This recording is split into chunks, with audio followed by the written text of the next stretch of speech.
Ah, black screen, how I've missed you.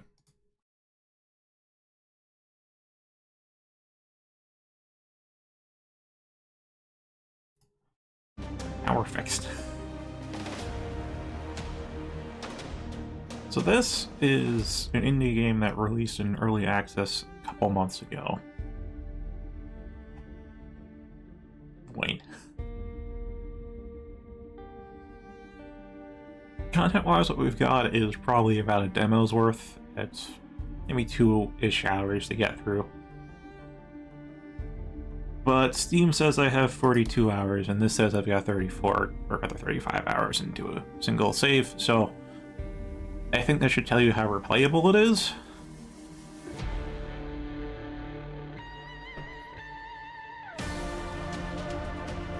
And a bit much to expect it to have the same breakout hit success as Atlas, but I do want it to be seen by more people.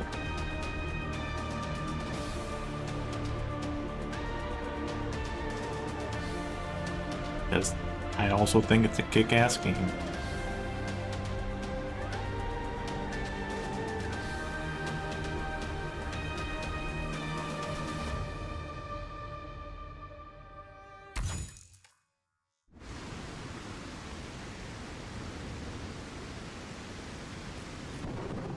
Right, so, plot-wise,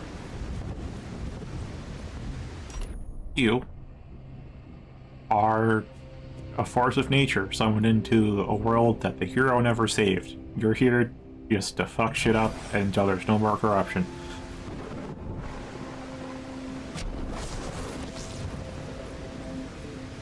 Oh, and yes, there is no fall damage. Well, technically there is fall damage to those nearby when you fall.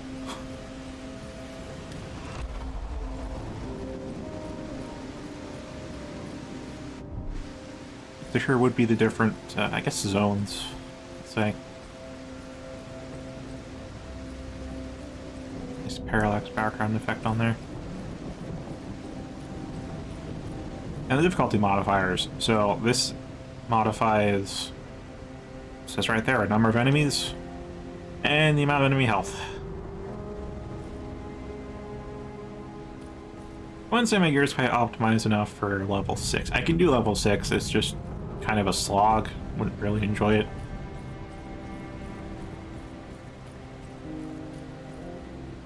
Speaking of gear,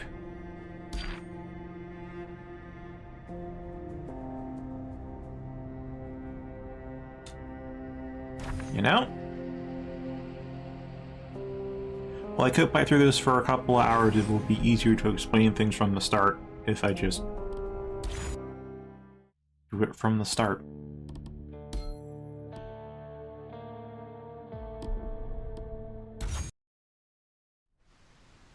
Lightning.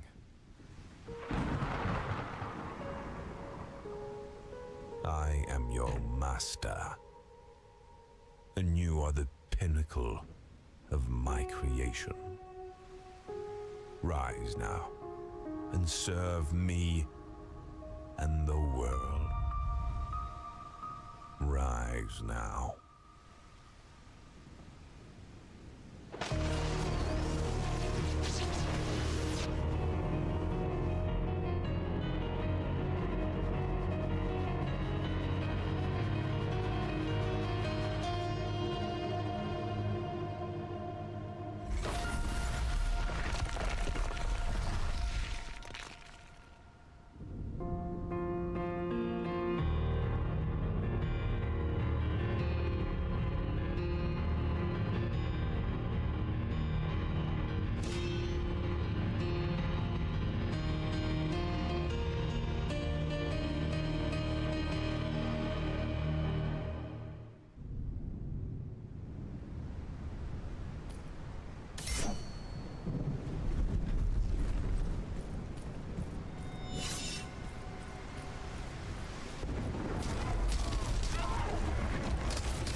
Oh, already got loot.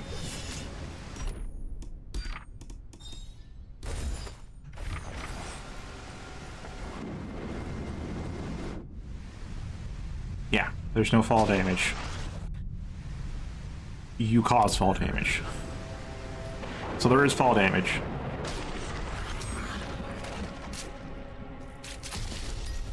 Just not for you. Okay, I'm curious. Oh, no, that is actually sealed up, isn't it?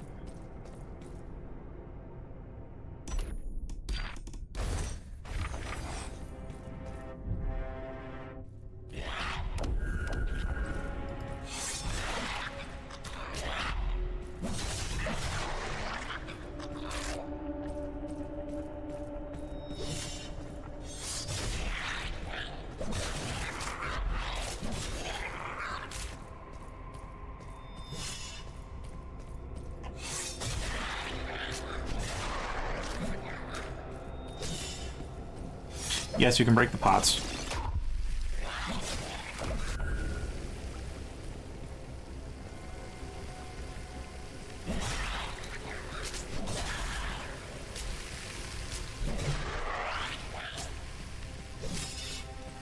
I think the game just actually gave me damage so that it could teach me I could heal.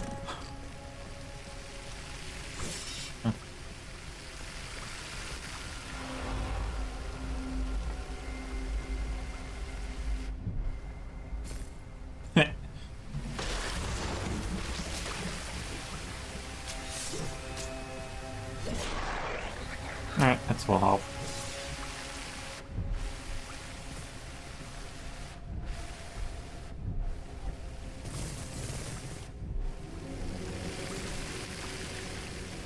Yeah, that's really the whole thing. You have some great mobility here.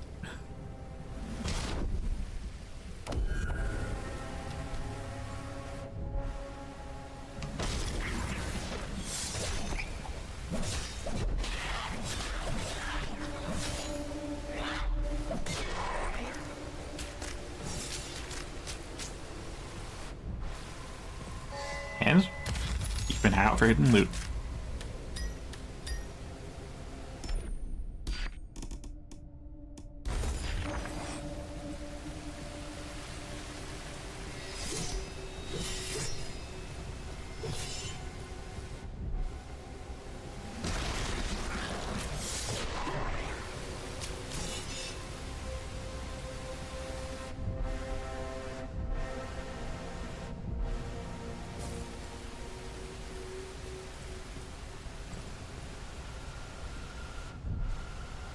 What I do now, this red's honestly ominous.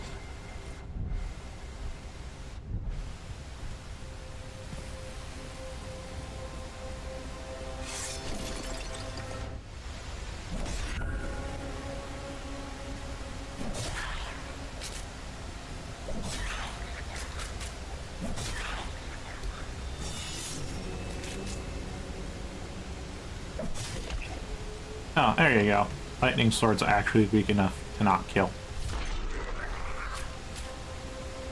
But yeah, at the default difficulty settings, which is 1 toughness and 2 quantity.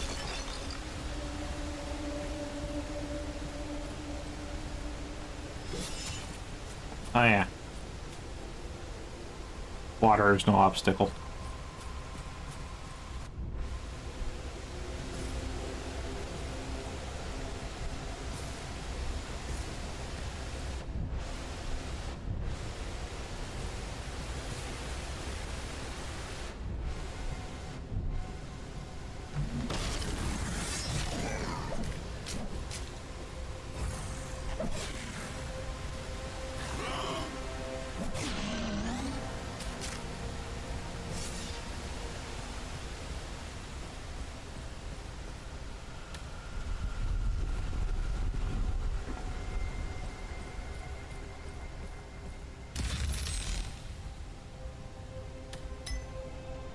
Oh yeah, there's a rune. I wonder there's a rare.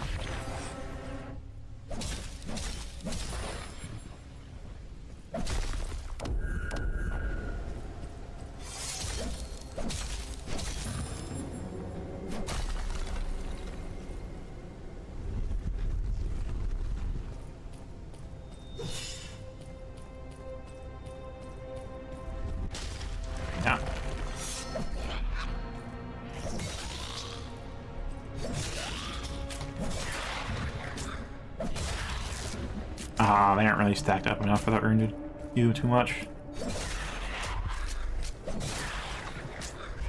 Yeah, they aren't that close either. Oh, I only got reach.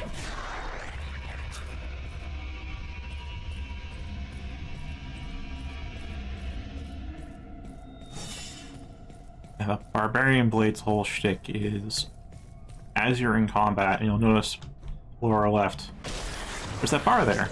It fills up over time. When it's full, that state is what I enter in, which is higher attack speed, higher attack power.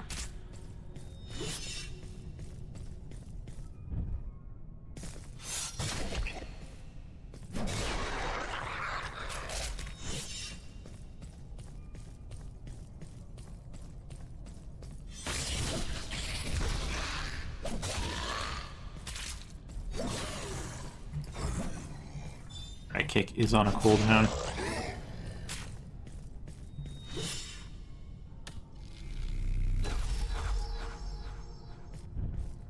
Just to be extra safe on that, because this menu doesn't actually pause. Well,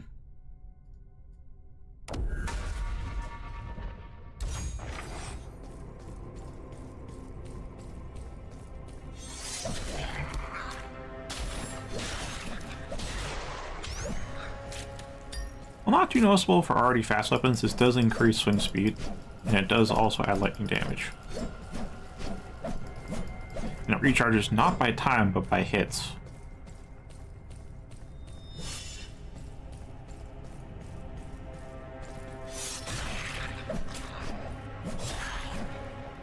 Now that's expired, I'm able to tell the difference that I am swinging a bit slower.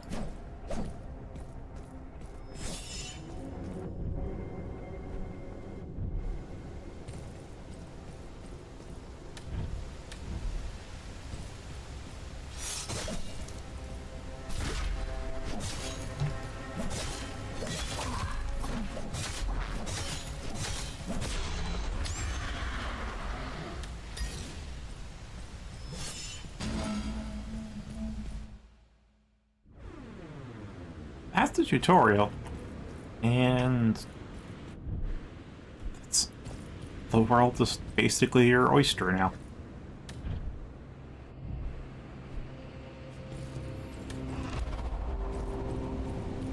As you can see, we have quantity on 2, toughness on 1. I should go purge my loot too. Oh, the sky nodes did confuse me, by the way. So these sky nodes act as fast travel points. As you can see, you do not really activate them directly. You instead get near one and look at the one you want to go to, activate that.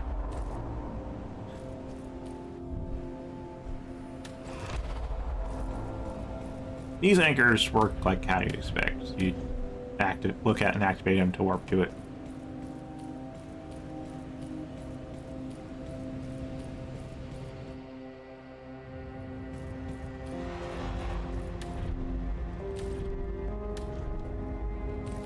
Now, this is a very important thing.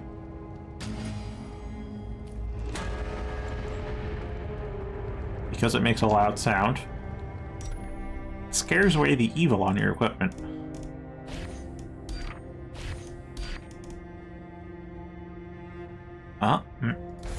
Yeah, I'll take it for its heart.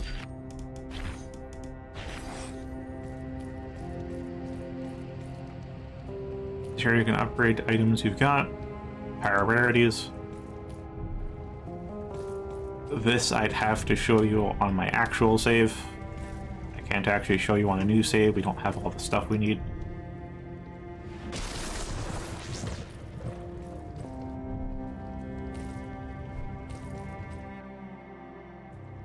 And this cool place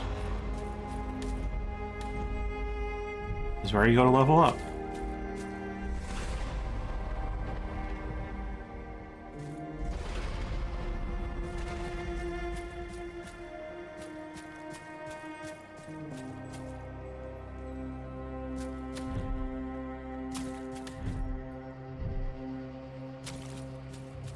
It is really cool that you walk into the reflection itself.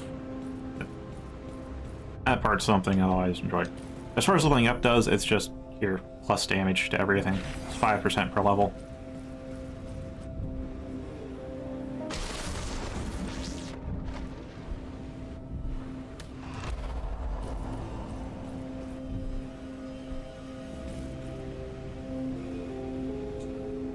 Now that's the tutorial.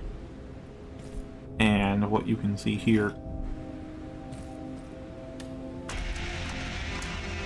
The rest I can show you at a higher difficulty on the actual save.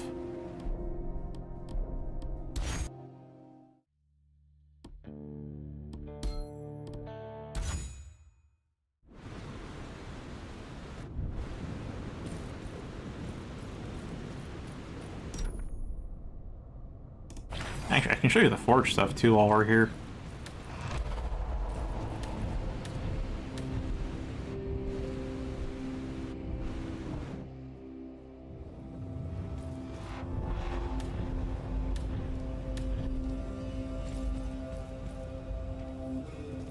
So yeah, there's higher rarity stuff. There's Primeval and there's Firstborn. Those are the highest rarities, those two together. So here, now let me find something I don't want. I don't think I have anything that can really, yeah, I guess I can feed some stuff. Just have to pick what exactly I'd want though.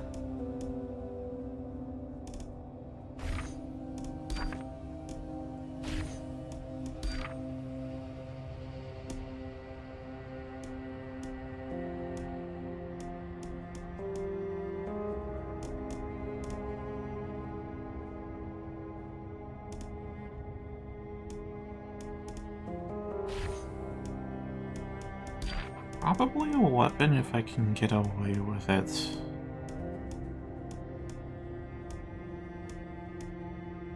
Or not, I don't have any primeval weapons that I actually want to upgrade. Alright, the runes. Alright, the runes.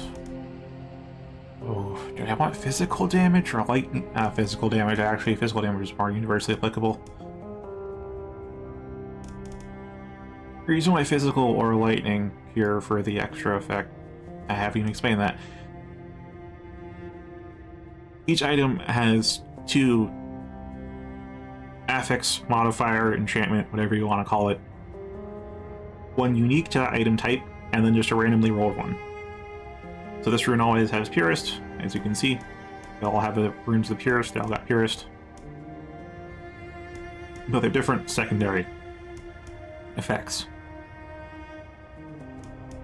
When you upgrade it all the way to Primeval, it gains a third effect there at the bottom, with a satiety bar. But this thing, as you can see, does lightning damage based on my physical damage. So plus physical increases the lightning damage, and plus lightning also increases the lightning damage. But plus physical also increases all of my other damage too, because lightning damage is just special effects that are lightning. So I'll equip that.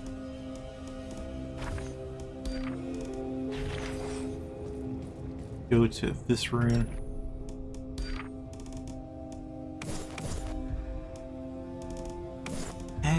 Yeah, I have enough +7s. I think it's fine to give that purple by accident. So, drop items on the circle. Activate the altar. As you can see, the satiety bar has gone up, as has the physical damage increase.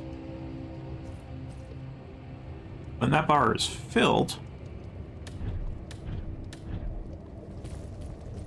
I can go up here.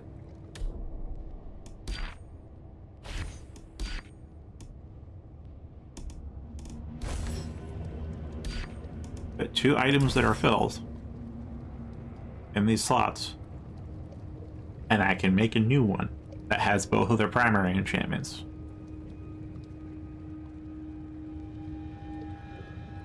So I have an Iron Claymore with its innate death spiral and its own luck plus. Then I get the Black Razor's sudden death.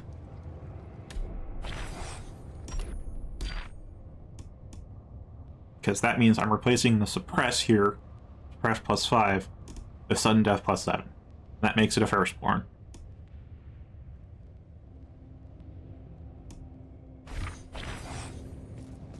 Whether that's technically better or worse, than the Pringle variant is for you to decide. It really is a question of whether the unique modifier is more valuable than the randomly rolled modifier you got. Because all the randomly rolled modifiers are conditional damage increases.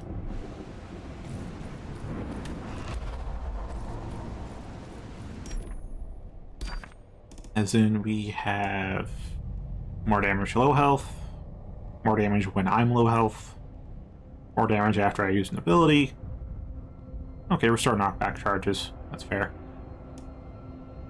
More damage to high health.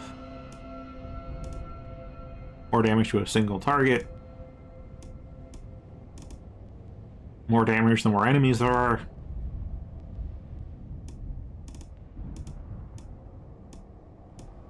And more damage the more I kill.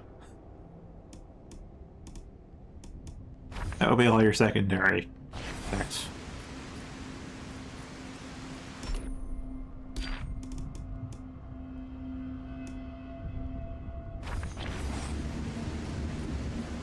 So, on my higher difficulty, with my properly kitted character, let's walk you through the first area. The first thing I did was immediately ignore the path in front of me and see how far I can go behind in the woods.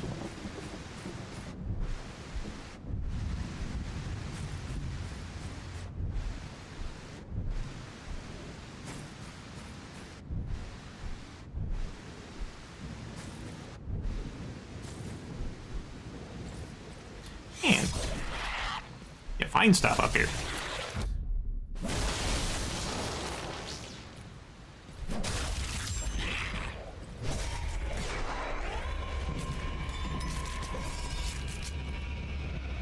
Yeah, bunch of enemies for points.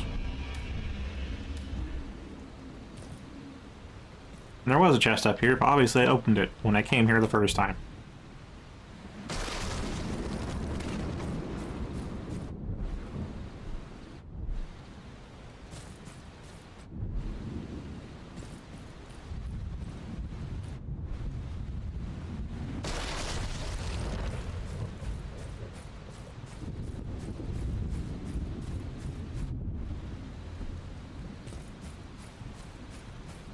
Actually, I'm not really curious how far out we can go here.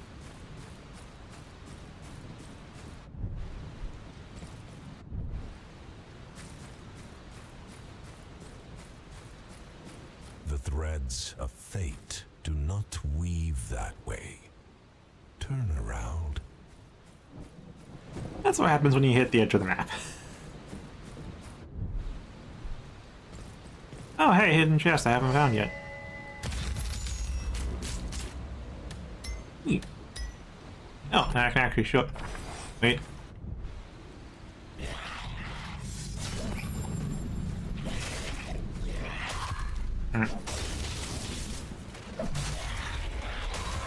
Oh, do I have the wrong... I have the wrong rune equipped.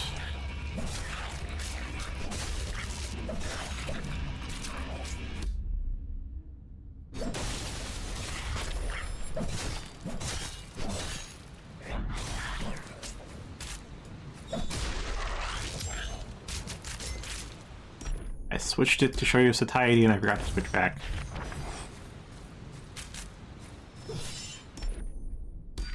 Yeah, you can see how we have this corrupted version of the Viper's Blade.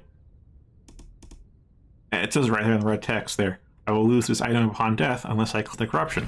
And that's what ringing the bell does. Back at the Molten Cathedral. You don't get to keep your loot until you cleanse your loot.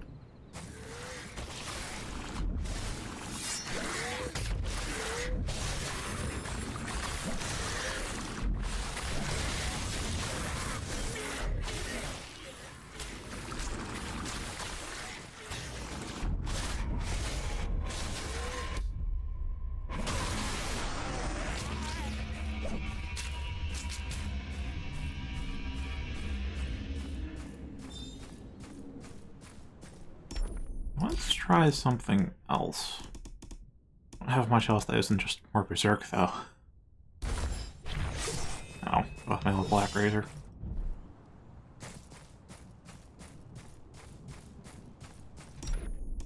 fact,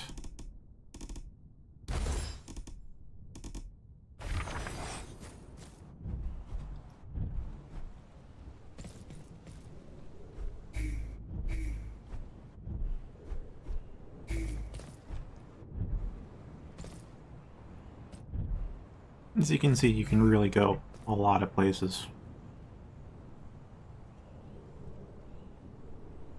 with just your super dashes.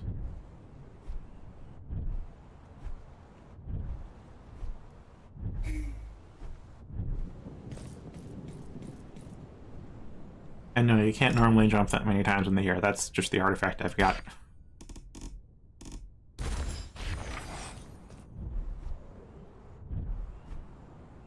Normally that's the limit.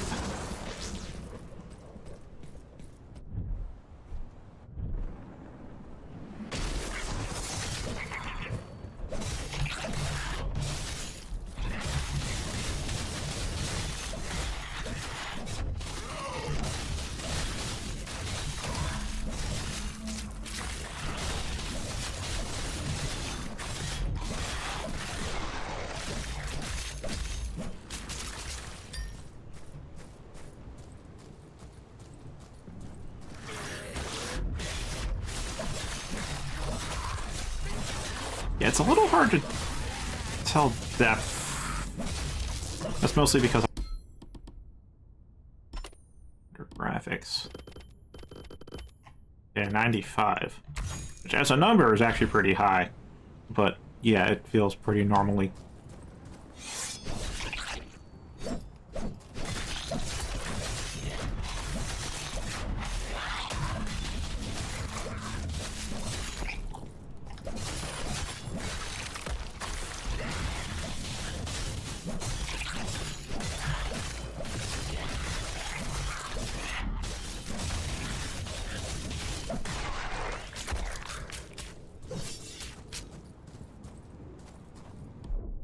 Yeah, so sacrifice some depth perception for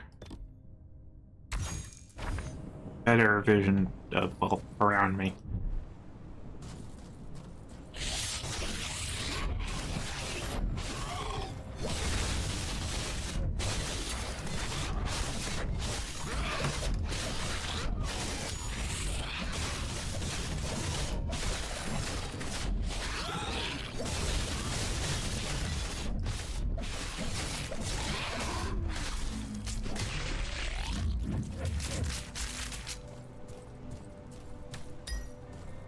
I also admit I have got more careless with taking hits, in part because of the build I've got.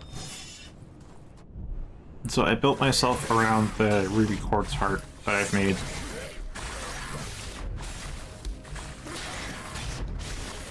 Notice I have red hearts and blue hearts for my health.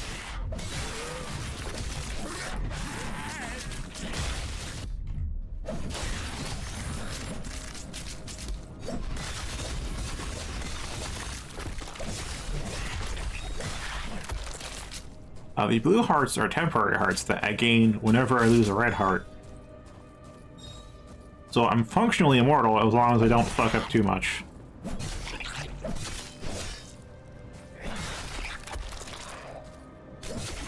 You're also seeing a difference of difficulty here with the toughness values.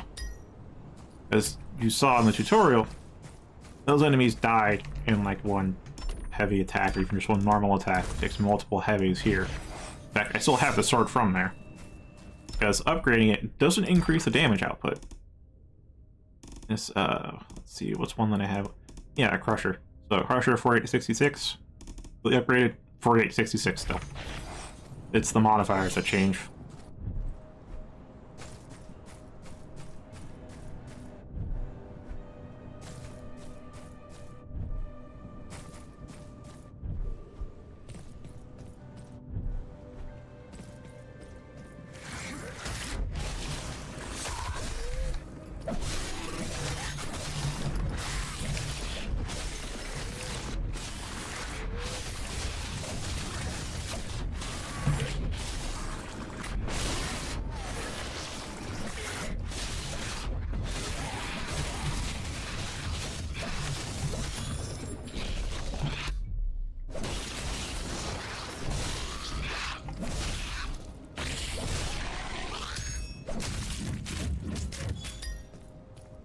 Yep, as you can see, I have 3 blue hearts on top of my 4 red hearts, because that's just the build I have optimized for. Where when I take damage, I gain health. And in turn, when I get hit, I then do damage to them. But you can see that even the basic ass enemies on toughness 5 are fairly durable.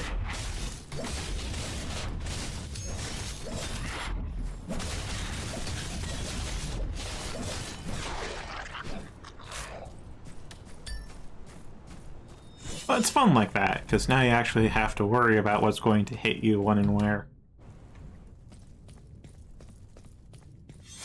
That said, as you saw, you can just adjust this stuff to whatever you like.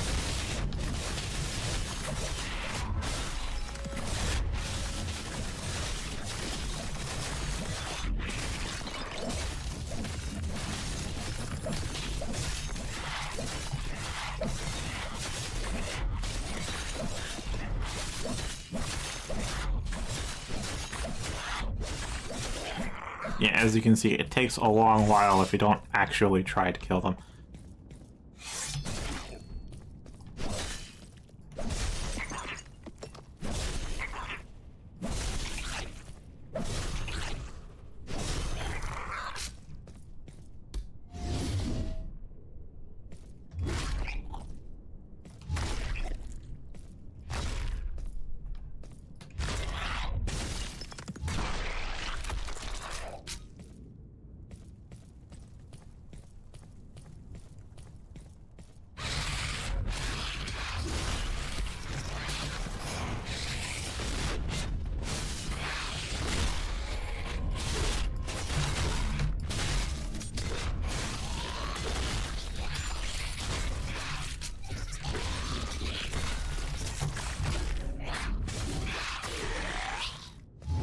As you can see, fighting actual hordes is a lot more fun than fighting one-on-one.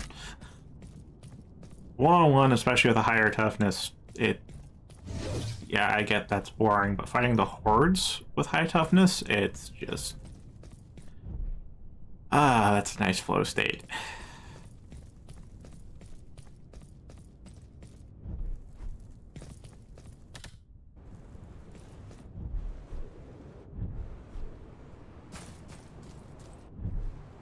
But yeah, as far as the edges of the map go, they're actually pretty far out there.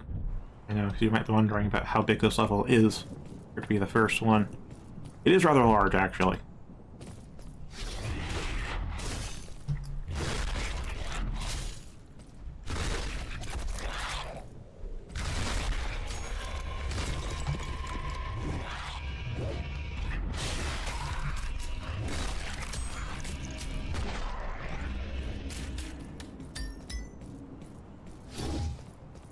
Let me think. So the foggy place down there, that's actually part of the map. I can go, what, like into the meadows over yonder. I know that's all over there, and I can go into the ruins over there. I can go into the cathedral over there, and where that light beacon is up there, as well as onto the hill over there. It's not quite Todd Howard, see that mountain, you can go there level, but it gets close. It gets close.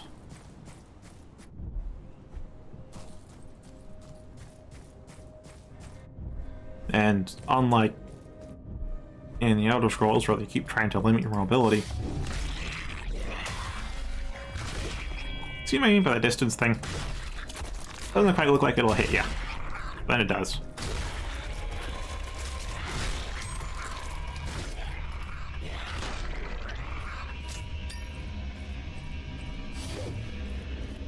Do I have a sky node down there? I do. Yeah, I haven't actually found much in the way of sky nodes. Actually, I have never been to the top of the cathedral now that I think about it. But yeah, these foggy-ass ruins down the valley, these are indeed a place you can go.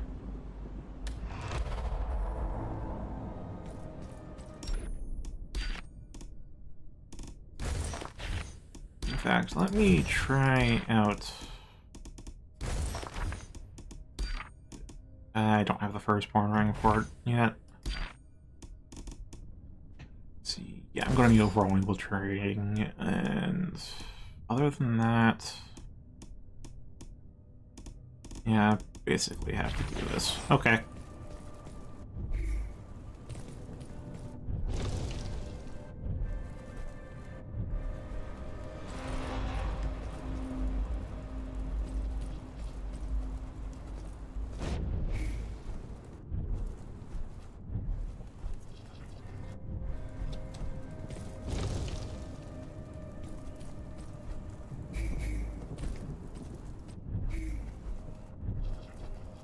Oh yeah. I could try to do it from up there, but nah.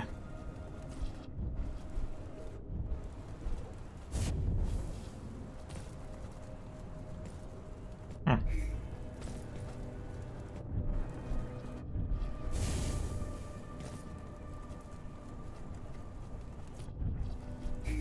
How do you know? I've never been up here. And they put loot up here. Oh damn, it's a lot.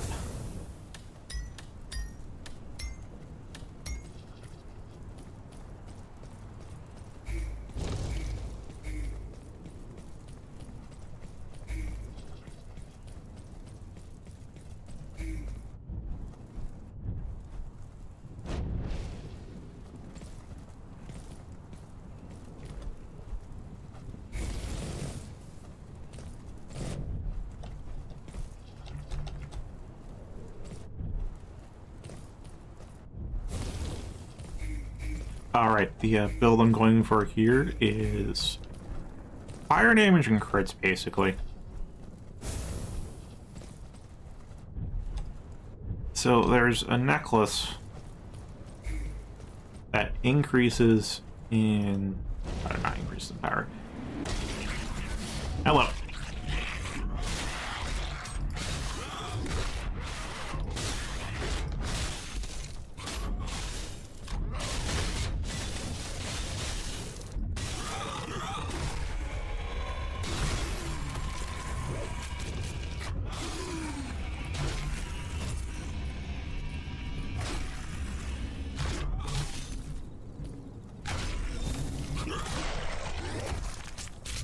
Yeah, your kick is independent from your actual attacks, which means you can weave a kick into in between attacks, and it does as much damage as a heavy.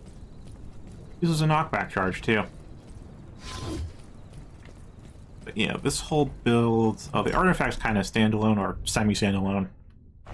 So, gathering these, as you can tell, ups my movement speed.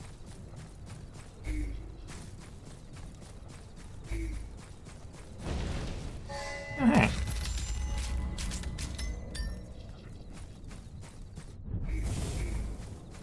And then the secondary effect is that I jump higher and I have more double jumps. And that leads into the other firstborn effect. So there's the heart, which is every time I crit, I get health back. And every time I do a lightning strike, I get this circle of protection. I have to fall from sufficient height, which is a lot easier to get with all the extra double jumps. And while I'm in the circle, I cannot be harmed. Period. Now this pairs up with the necklace, which has Conjure Inferno. That's every time I do fire damage, there's a chance to call down a meteor on somebody's ass. And Red Hot Metal, which is I'm setting myself on fire, but in return, I now do fire damage with every hit.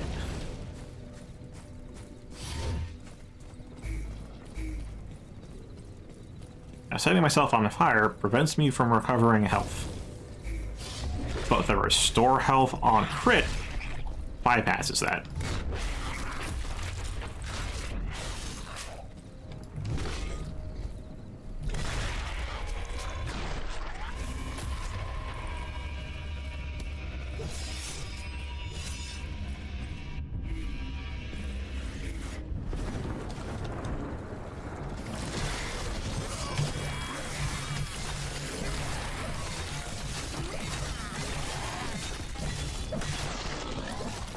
So yeah. That works out alright.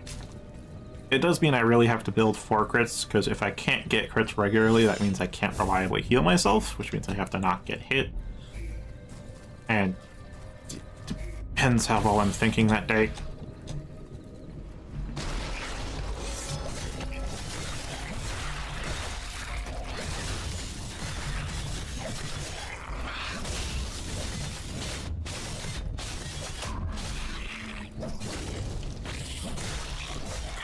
I still have my temporary hearts? That's neat.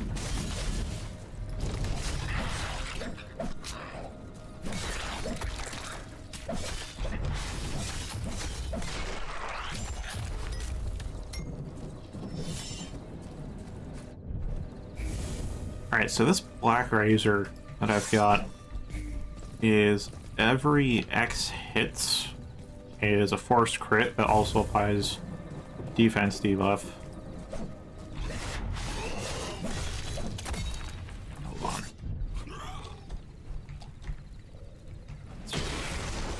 Get a circle going.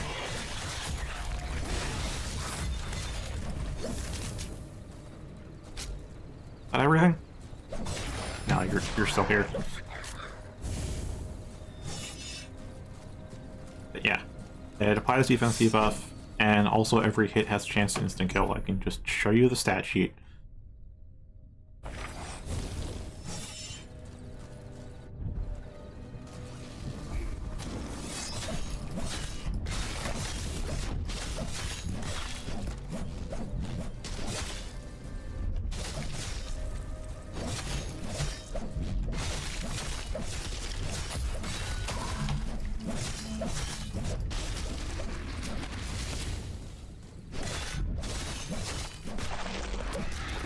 There's insta-kill taking effect. That thing was barely touched.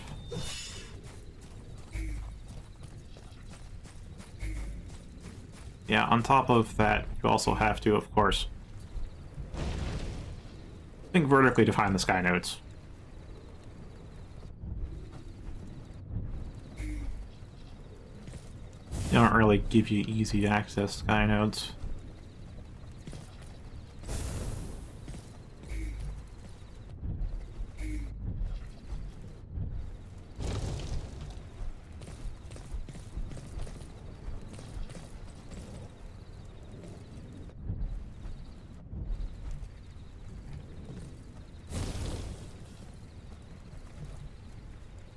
What's spawning directly in front of me if I keep looking here?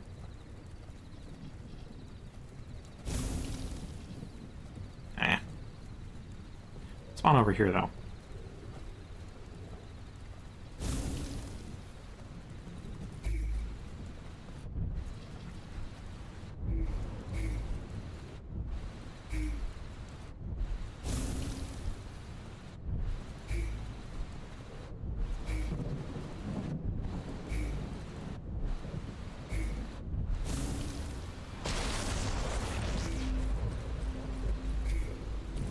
Yeah, it's a very mobile playstyle.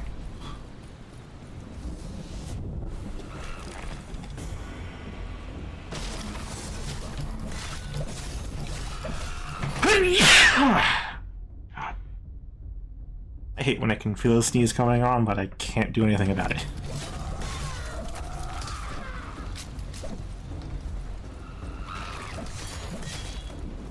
Thank you. Oh, been a while, Bismarck.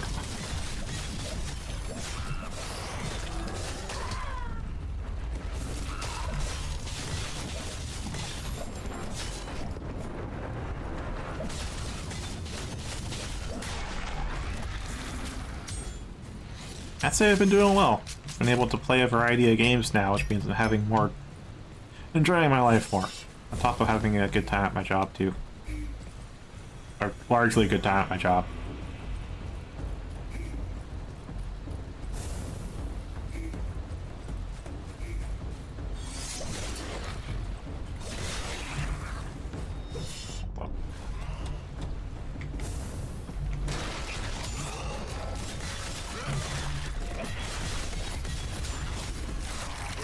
Vortex is so nice for that.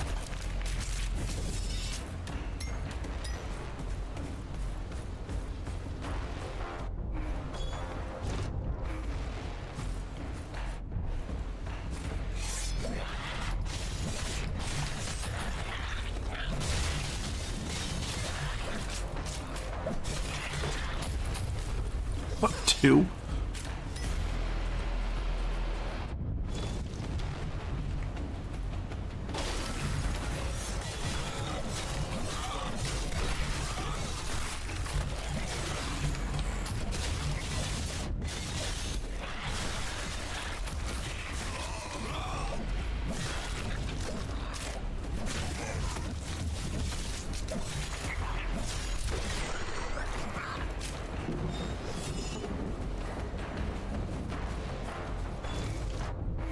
Yes, I'd say VOIN is a fun power fantasy when you get into it. Which is why I'm playing it on stream, because I don't think enough people know about it just yet.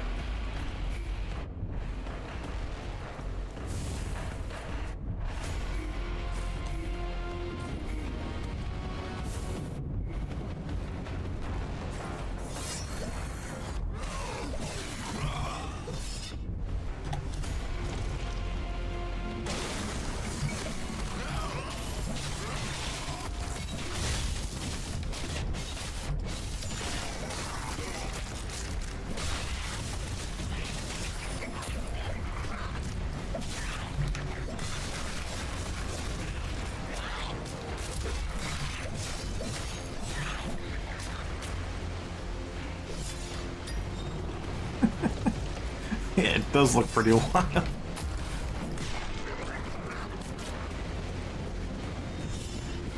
Oh, they made the pivot to full 3D first person.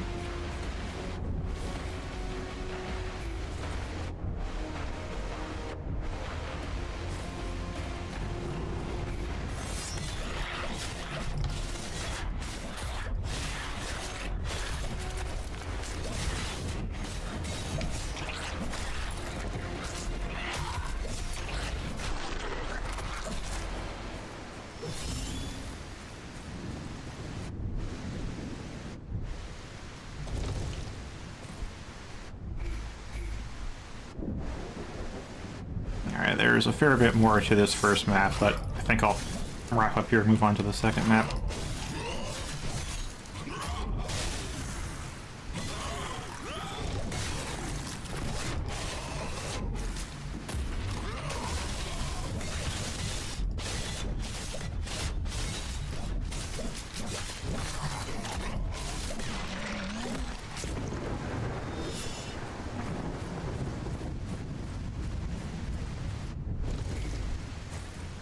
Yeah, I was basically looking at the necklaces available so far, and I was like, you know, there's these two necklaces that go really well together.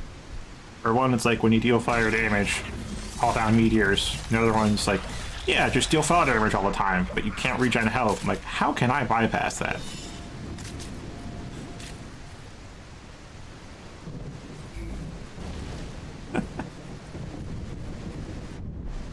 Yeah, this is just B1F.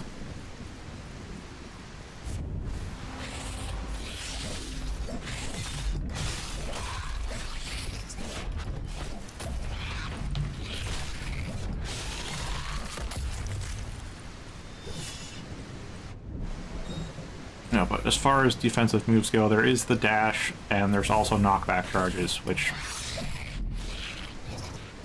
every time you heavy or kick, you interrupt the attack as long as you have a charge. Assuming it's a yellow glow. The red glow, you can't do anything up other than just get out of the way.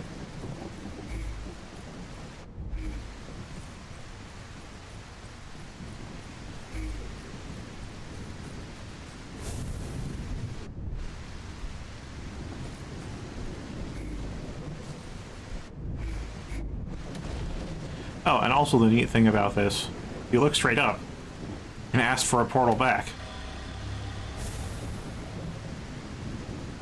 Your path is clear. Go while the light holds steady. And then it just spawns a portal nearby.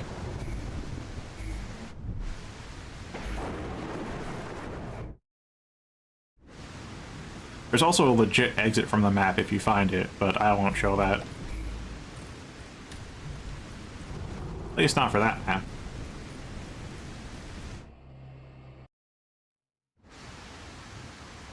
Now here's the main big map currently. We should be expecting an update in, I guess, the coming month or two. They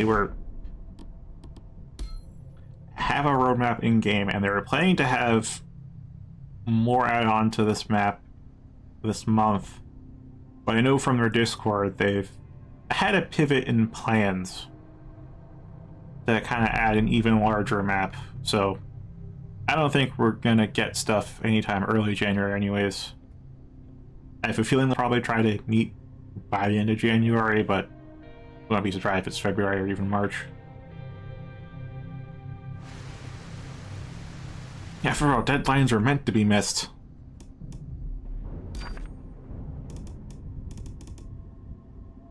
Now then, I'll use my usual build.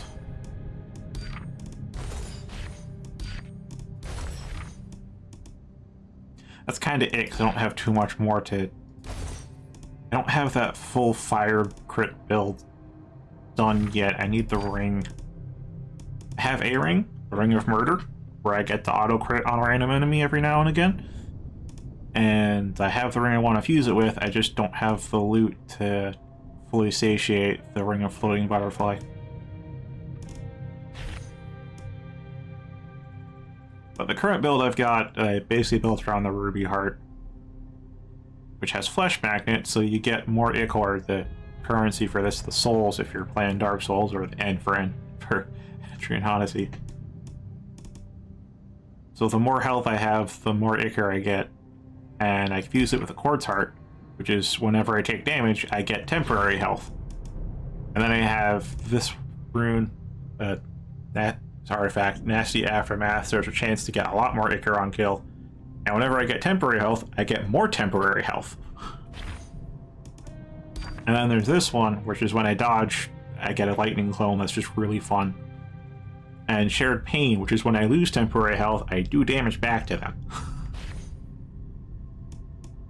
And the rest of it is what it is. The necklace, there isn't really any necklace that goes well with it, so I just use a Primeval Poison Vial, so when I crit, I inflict poison.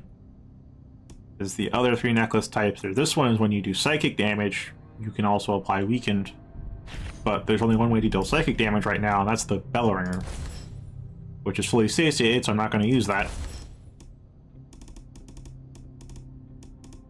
Oh, I have a corrupt version. It's pretty weak, though. Oh well, can still work. Just need to know what my alt is. Oh, it's my Crusher. Crusher's slow, unwieldy even, but man, is it fun. Alright, so the rune, you've probably noticed, you have your light attacks, you have your heavies, which, yeah, you can hold. I think the shortest you can hold it, probably the fastest the heavy can go. Then there's a Runic Strike, which you can also hold.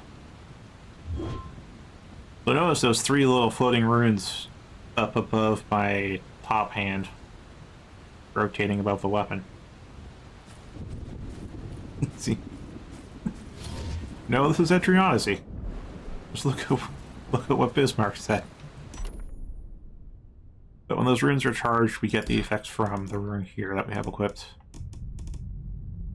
Which, in my case, would be I do Chain Lightning and more Lightning Clones.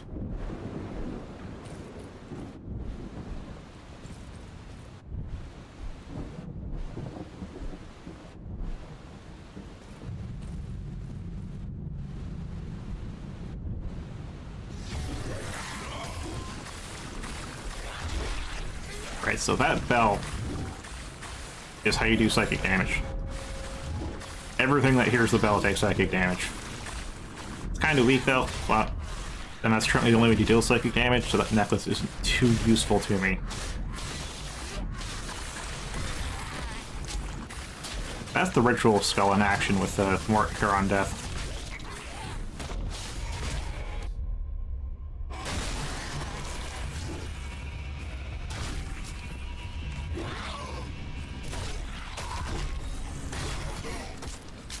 That's the temp health.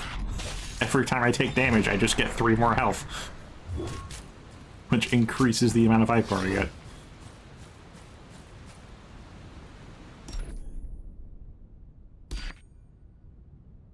Zeke, you would have been here 12 minutes ago.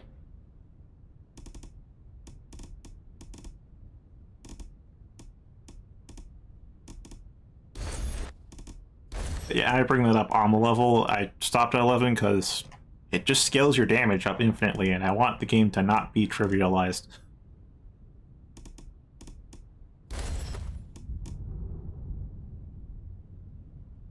Alright, what I'm trying to work on is to get Overwhelming Butchering onto an Iron Claymore with Death Spiral.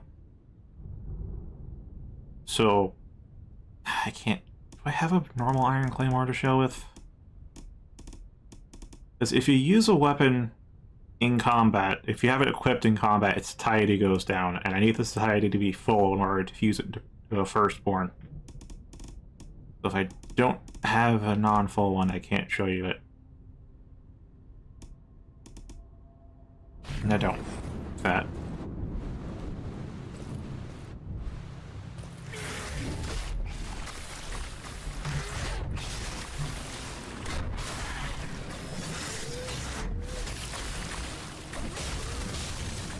Yeah, so all those lightning clones and chain lightning, that's the runic strike in action.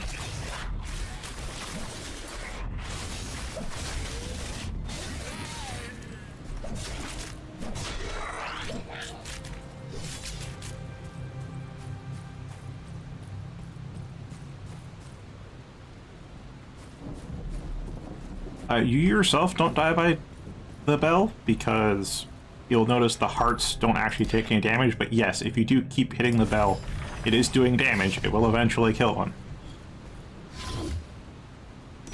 Let me find another horde. The enemies over there are a bit of the tougher variant, and there aren't that many of them. Okay, I see some over there. Just for you, because I don't think I'm going to fuse this Bellringer anytime soon. Let me find... Where's that Shrieker? There's a +7 Shrieker. One's also plus poison damage. Oh.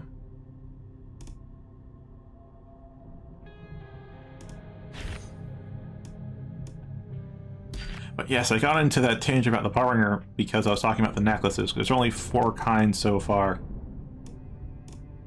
And the only one that even mildly coincides with the build I was originally going for is the Poison Vial Pendant.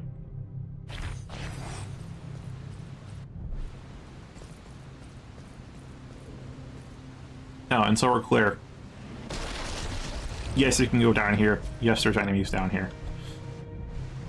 In fact, make this side path even quicker to go through.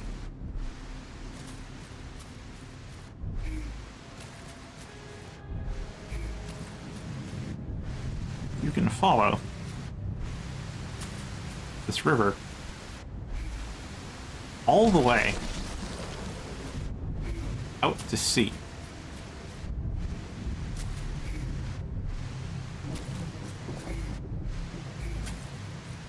And find the undersea cavern here, which has enemies and other hidden things.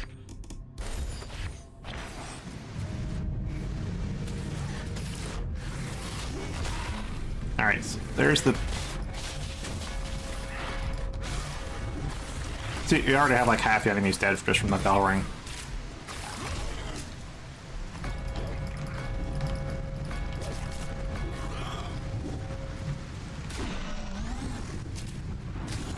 So yeah, Bellringer's fun in its own way. You just smack a guy with a heavy or a kick, and then just smack the bell a bunch of times.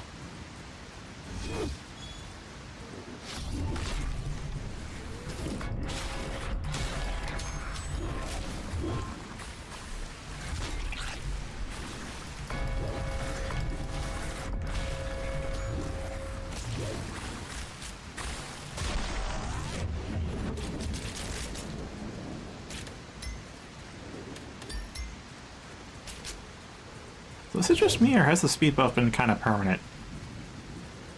That might be a bug I need to report. I think the speed buff should have worn off by now.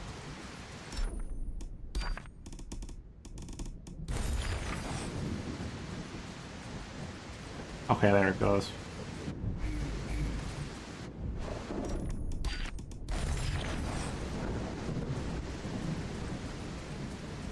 Curious if that's reproducible.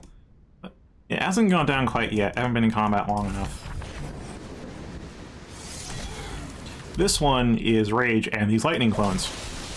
So every time I use that ability, I spawn more clones of me. I also do the same ability.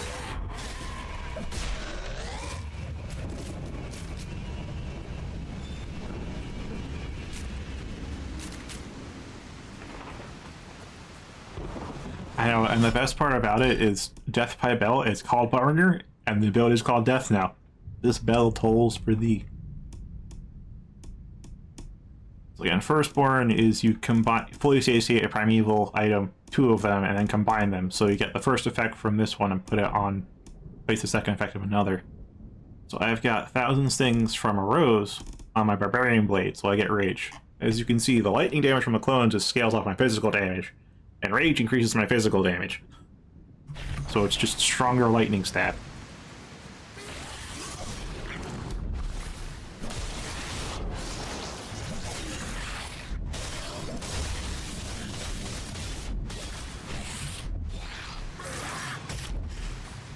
Just waiting for Rage to trigger. There we go.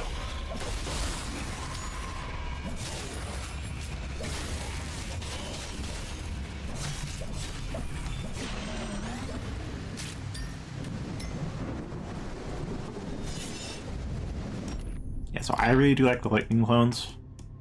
I also have stuff for this one, as I've shown, is every hit has a chance to instant kill on top of a high chance to crit. This one you can see, this one is a different type of rage, Burning Rage. And every time I expend a knockback charge, I also get a free fire explosion.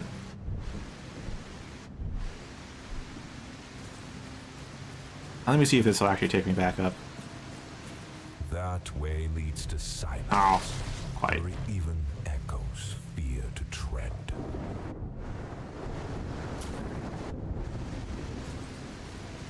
I can get the angle right. Threads of fate. No, do it's not high enough. weave that way. Turn around. Oh, there we go.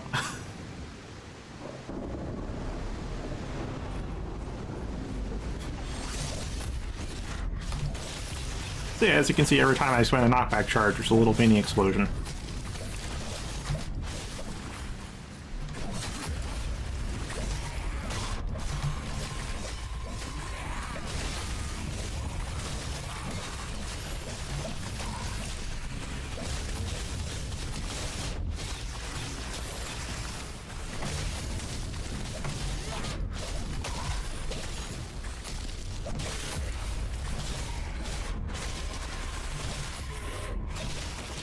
As far as what poison does, you've noticed that when I need to regenerate a heart, I have to attack, and it fills up over with each hit. The poison seems to like act as a counterbalance to that, where it drains that heart you get to regenerate.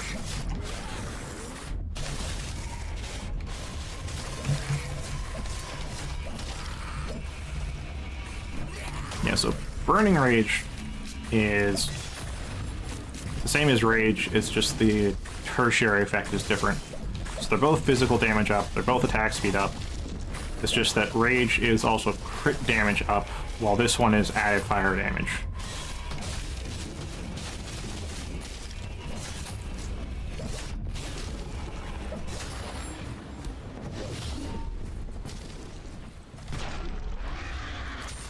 I like my bonk stick though.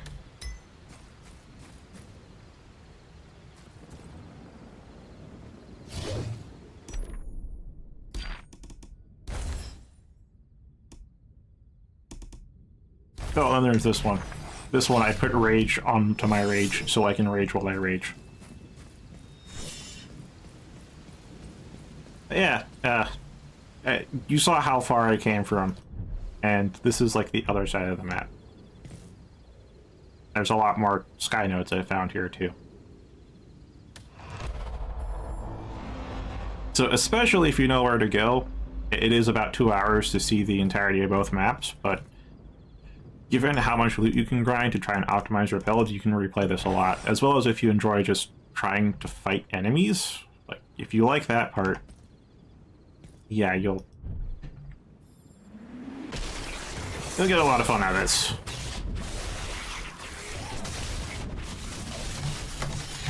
And that's just as it is currently.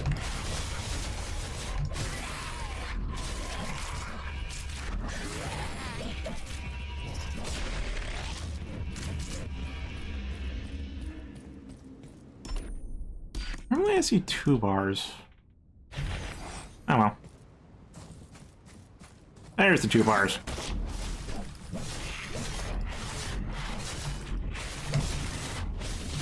So yes, the game starts off default, density 2, toughness 1. I'm on density 6 and toughness 5.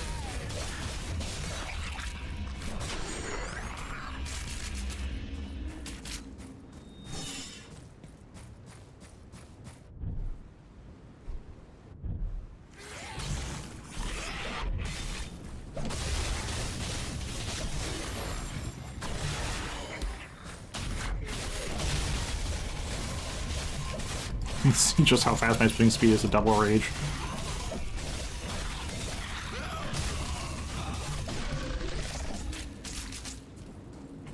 And this is my normal swing speed. Double rage is pretty crazy. But yeah, that pretty much means that I'm walking on the bridge just because it's a straight way to go, but yes, all that space down there you can go to. All that water you can just walk across, and you can go straight over to the Citadel. All right.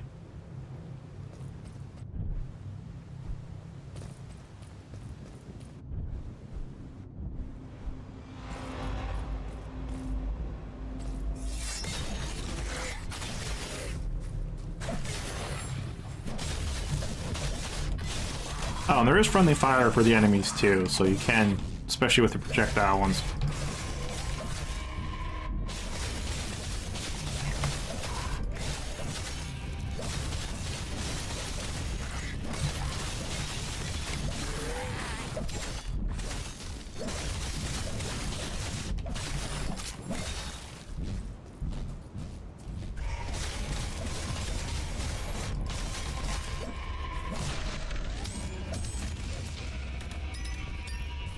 Yeah, double rage seems decent.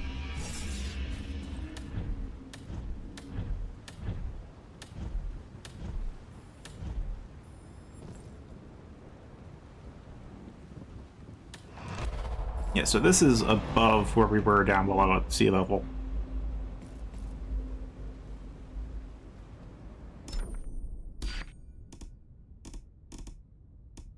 I do like Lightning Sword, because this one has a chance to spark just a little, well, spark of lightning up towards random enemies. So when you get the really thick, dense crowds, you can just kind of swing into it and get a bunch of lightning to arc off.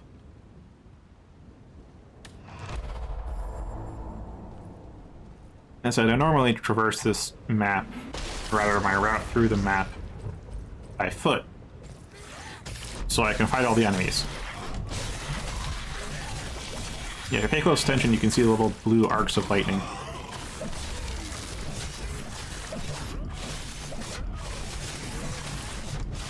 They strike enemies.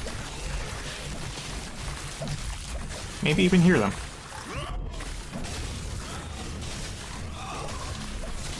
Which is why, yes, this is a weak sword.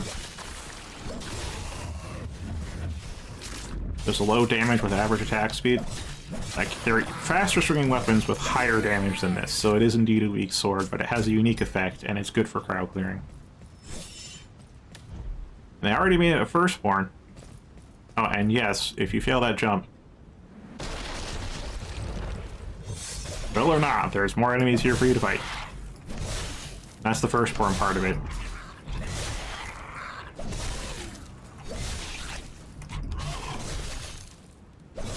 I think this is the only ranged attack in the game at the moment.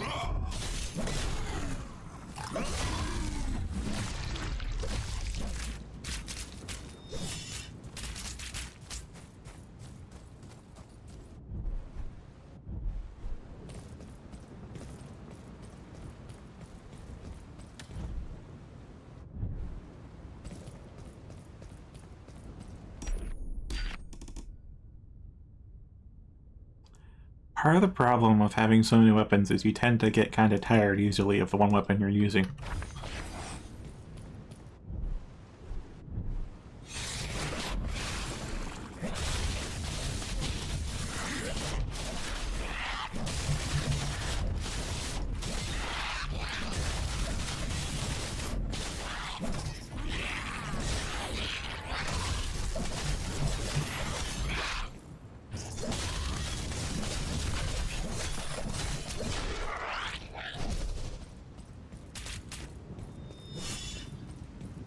Yeah, the wind scythe from the heavy attack is fixed damage, so that part really boosts the DPS of Lightning Sword.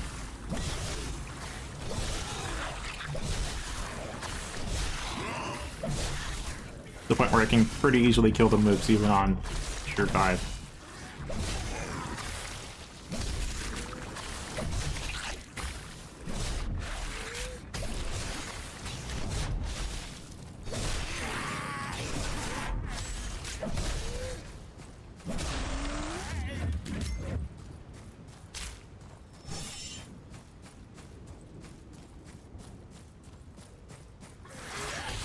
Now we're getting near to one of the bigger battle spots too.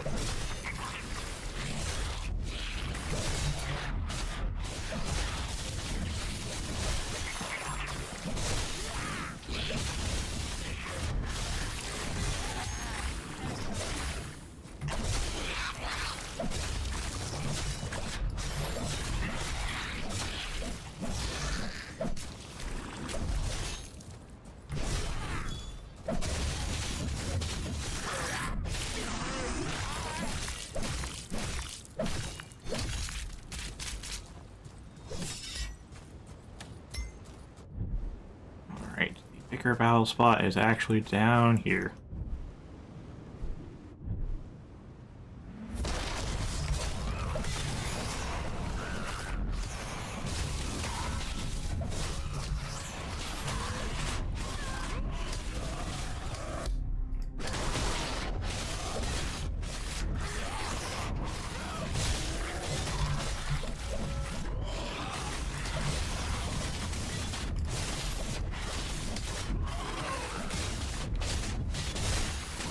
I have no idea how much the bitrate's going to let you see, but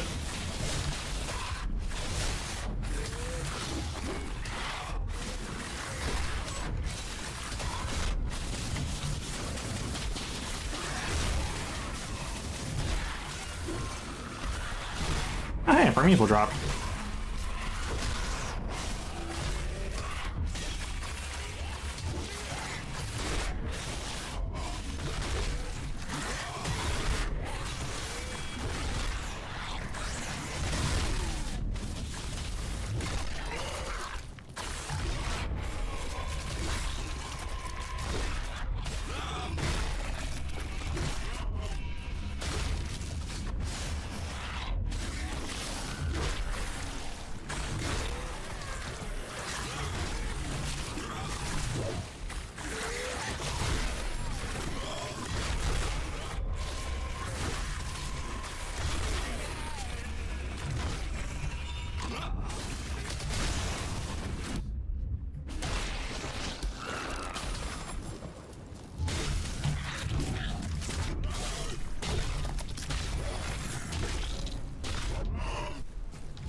You're another one of those spitters.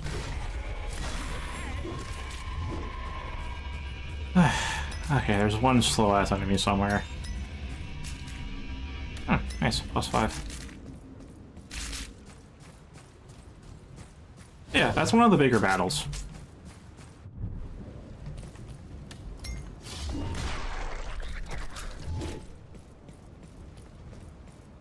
Well, there you are.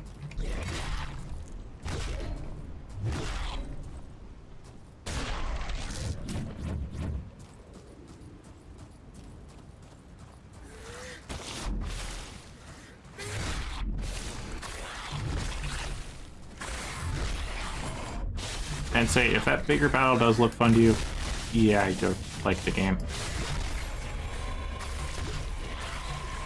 I guess if you like Doom 2016, you'll like this. and aren't hell-bent on it being guns you use.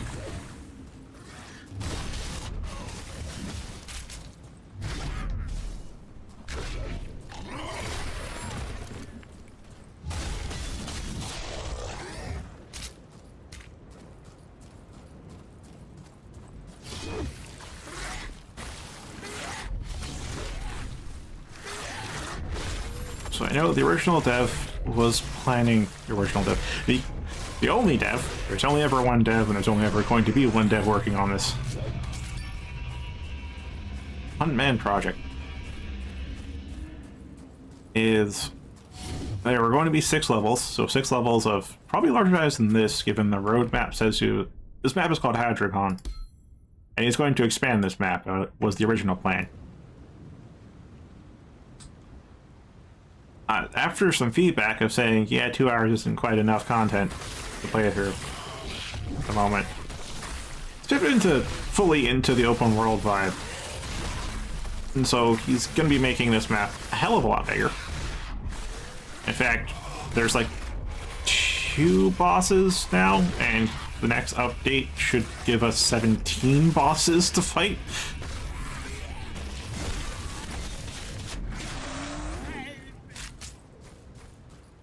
More of an open world format instead of a giant level based format. Oh, I haven't shown you these enemies before. These are the assassins. As you can see, they go invisible. They like to attack you from your flanks. Pretty hard to fight them without taking damage. And it's also really hard to spot them. I'm not even sure if you can, given all the bit compression you're seeing, but there's an extremely faint glow you can spy. But they're so gosh darn faint that once you lose track of them, you've lost track of them. They do occasionally try to style on you, though, with that whole slide into a flank attack.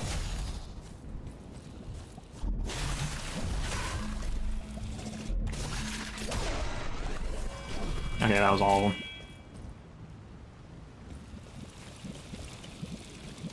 Yep.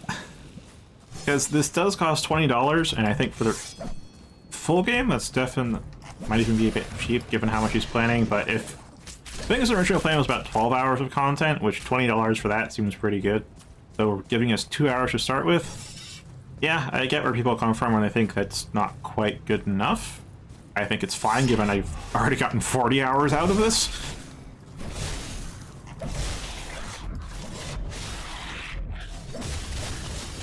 Just kind of tweaking my build, getting the up in difficulty. Because, yeah, having toughness 5 up here, it goes up to 6. I think the enemies are a bit too spongy on 6, but that's the beauty of it. I can just bring it down to 5 and it's fine. It's fun for me.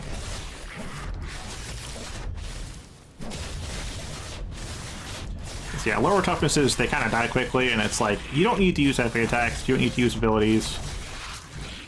I don't need to do too much, because if the enemy dies in just a couple of hits, or even 1 hit, it doesn't totally matter how many there are. Now the enemies actually stick around for a while. Sure, killing the last enemy might take a little bit. Like that. But I actually have to think and try when in a group fight.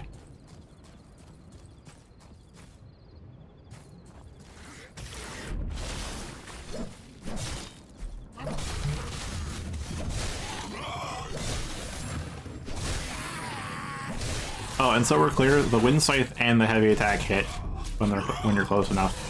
It's not one or the other. You can get them with both.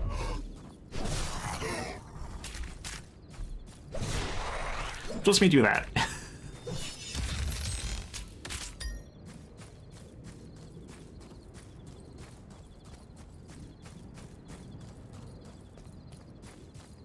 Hey, small amount of Icar I lost.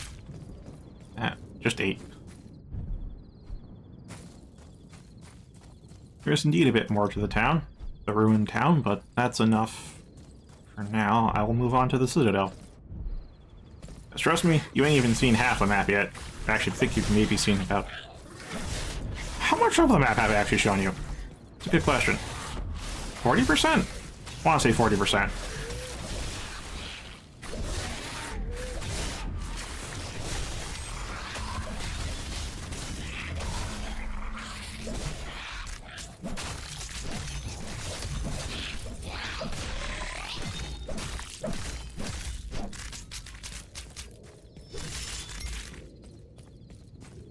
As I've shown you a bit of the archipelagos that start out, a couple of the islands underneath one, and you like, I guess 2/3 of the town. And you haven't really even seen the Citadel yet. Or the extra area. Because you know how you have to look up to the sky to ask for a portal to leave?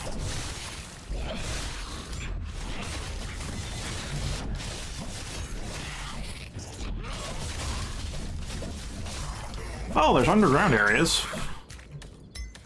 In the very first map, they're pretty small, just those little crypts. Here, though.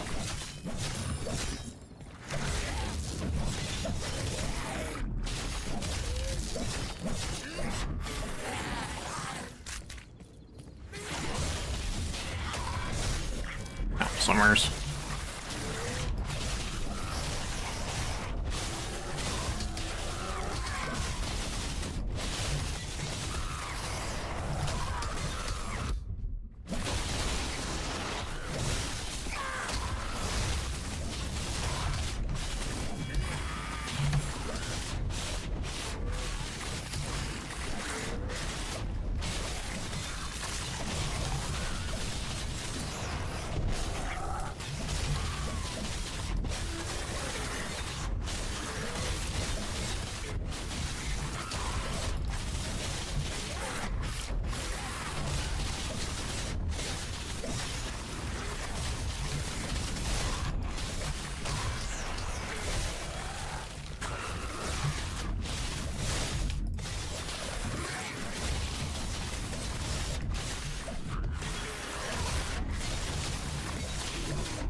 Yeah, as you can tell, when you get summoners involved, things get crazy. And fun. I forgot there are enemies behind me.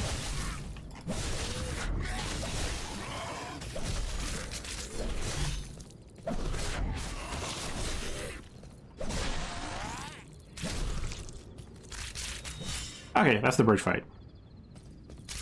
Well, one way the bridge fight can turn out.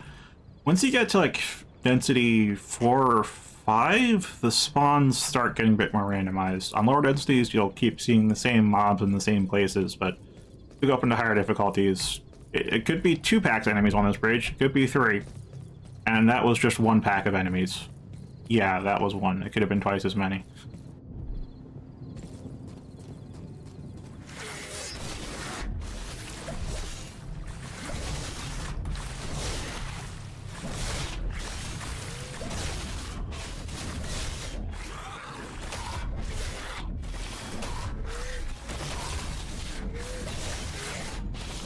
Okay.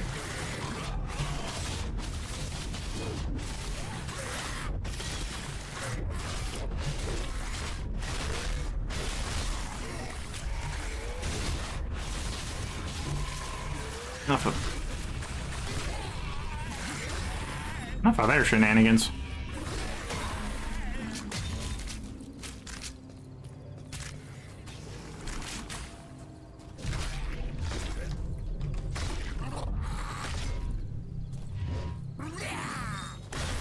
Yeah, you don't really need to dash to dodge most attacks, but you get stuff out of it. You do actually get iframes if you manage. The dash itself does not have iframes, but if you get the slow-mo during the dash, which means you dodge at the right time, that does give you iframes.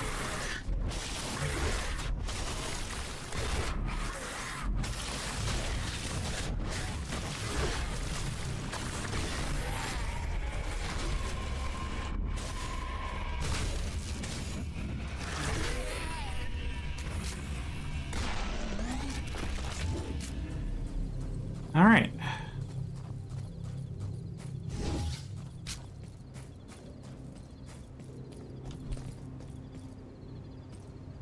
So you can see there's enemies over there. There's the waterway down here.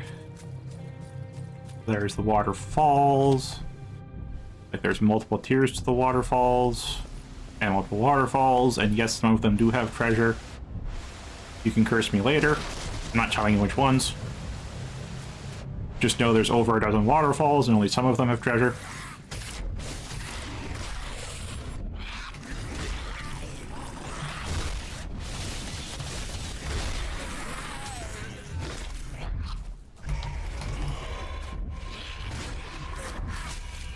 Wait, where? Oh, below me.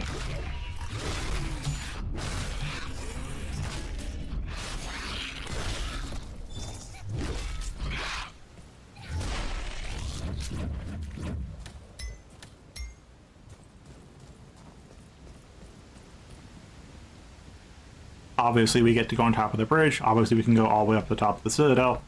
What do you think we can't do with a dash that goes vertically?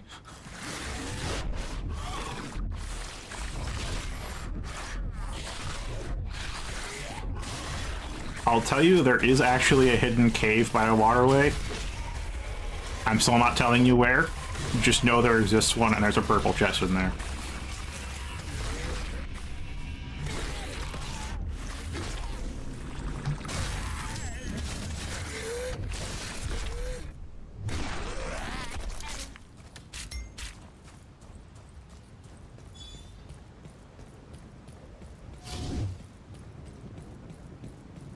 Oh, there's enemies over here. Yeah, this super dash isn't really restricted to in or out of combat. It's just having a weapon sheath. Because I can just sheath my weapon at any point in combat.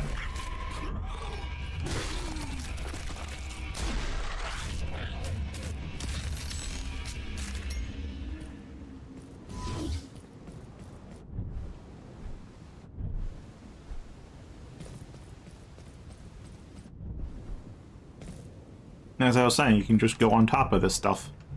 In fact, if you decide to.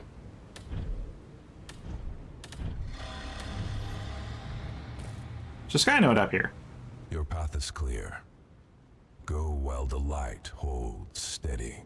And yes, I accidentally called the portal home because I was looking up while going for the tether points.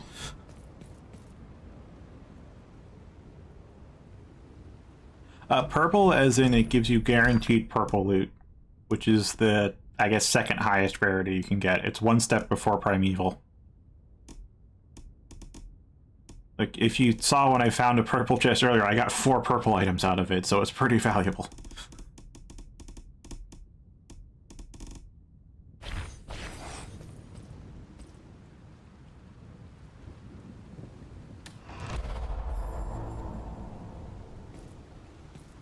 Yes, the sky node is all the way up here. Yes, you would have to think to check up here to find the sky node. No, it does not show you where the sky nodes are. You have to find them, and then it shows you where they are. So yeah, the Citadel has a lot more to it. From just walking along the actual paths to just taking more crazy routes. Like, even along that bridge is actually part of the level, too.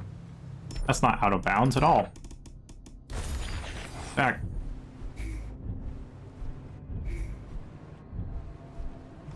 Ah, shit, assassins.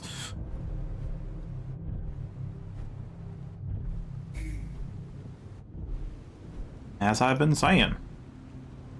Oh, there's even stuff up here.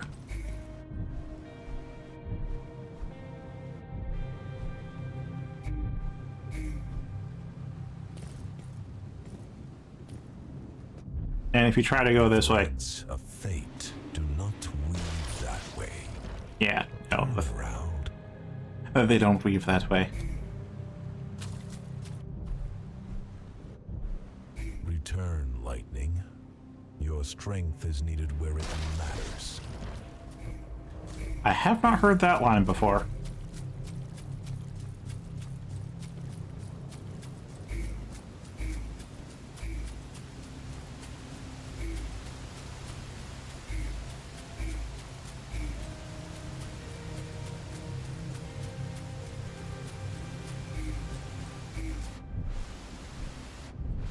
I'll spoil the last part of the map for you, just to show you how big it can get. Plus, there's bound to be more in the coming months. Oh yeah, that's the bridge where we fought the summoners on before. Or I said we got half as many mobs as we could have. So yes, there's a lot of verticality to this game.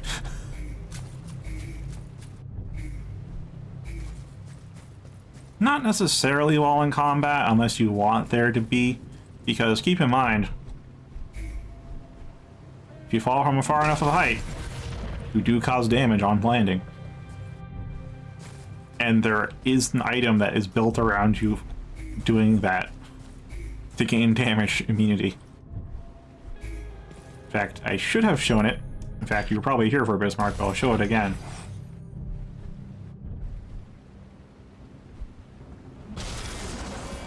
Yeah. I am invincible while I'm inside the circle. So if you want to get vertical in combat, you totally can.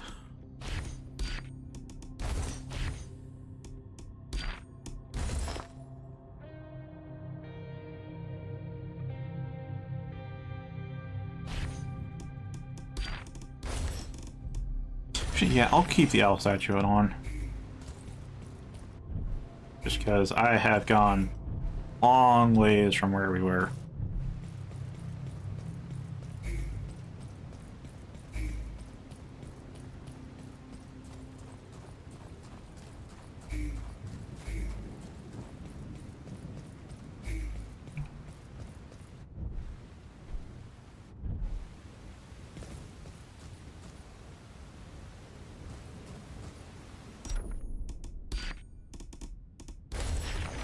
True personal space.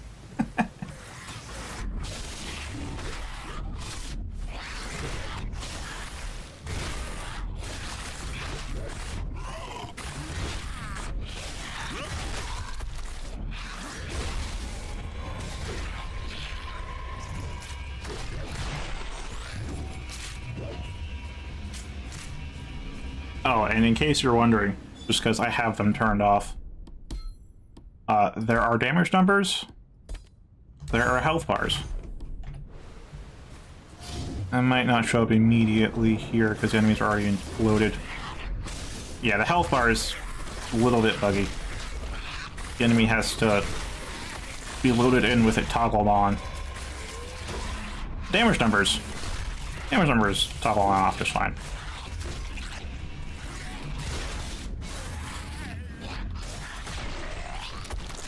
So yes, this hammer doesn't do a whole lot of damage all at once, but like periodically it just crits for a motherfucker.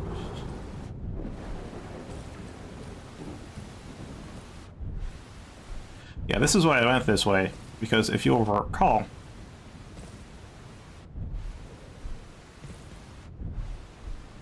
you were just over here.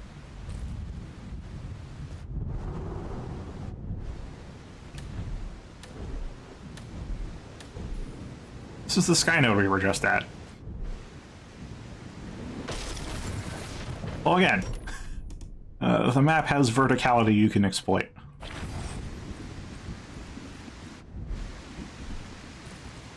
I'll keep this health bars and numbers turned on just so you can hopefully see them eventually on some enemies.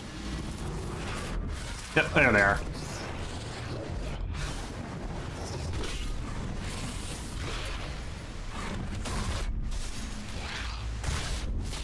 And now you can see the status effect stacks too.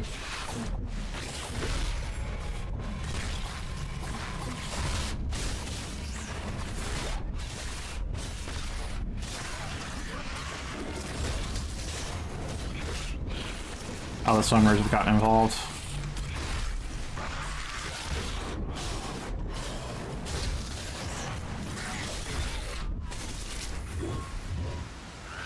Play summoner.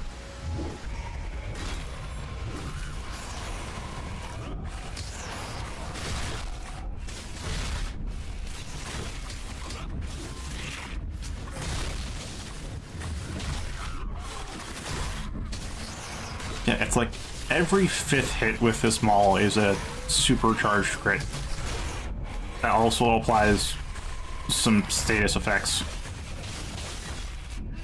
That's just the first modifier on it. The second modifier is the whole rage thing, where it's just I do more damage.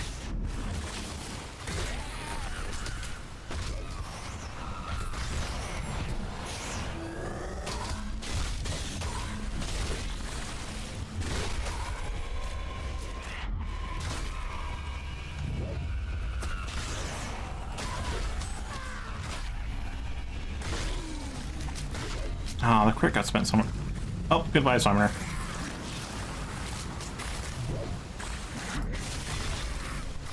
That's a normal crit, 289. 1073 would have been the supercharged crit, though.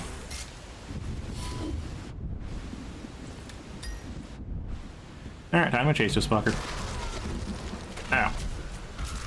There you are.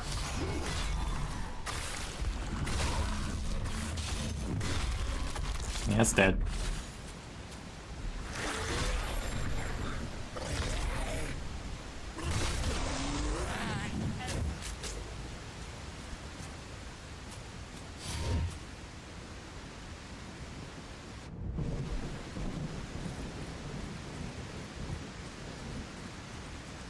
On toughness 5, I'm guessing it's a couple thousand. Maybe 2,000 or 3,000. I mean, I've seen the small crit for like 2,500 on an enemy.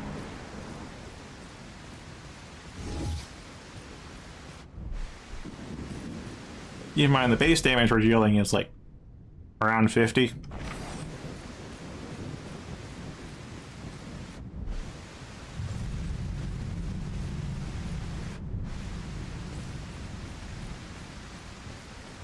Back. No. Like crit around the first. Yeah, like 90, 73, 88. Like, we aren't doing too much until the crits happen. Or we do heavies, which are like a couple hundred.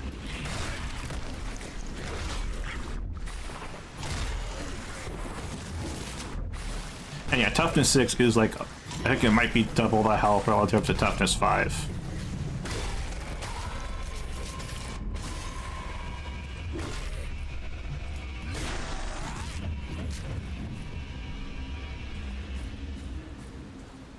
Not really, because again, you can just change the toughness. Because for me, it starts off on toughness 1, where the enemies have like at most 100 health. And then it's just like, oh, this is feeling too easy. Let's knock up the difficulty. And I just followed that, all of that thought process until I got to toughness 5.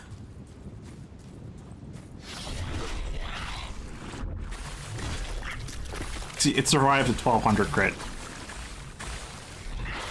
But died from the poison. So yeah, your basic mob enemies probably have like, I'm gonna guess 15 or 13 times the health they normally. No, wait, they probably have like less than. They die from a single swing from lightning sword, which is like 30 to 40 damage. So going from that to 1300 health. I'm not doing the head math right now. I'm busy bonking things in the face.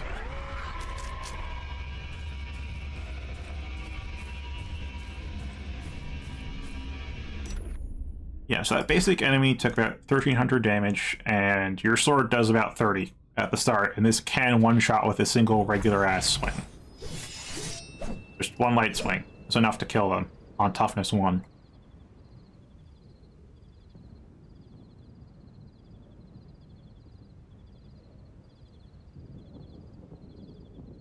Yeah, it's around 45 times the health.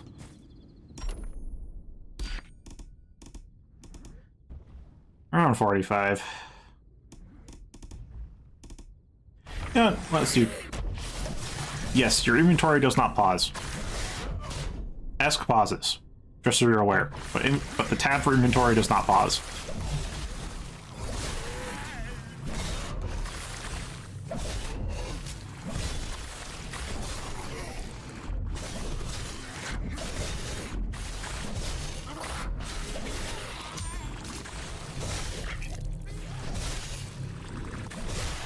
as you can see, the heavies are doing a lot of heavy lifting for single target damage.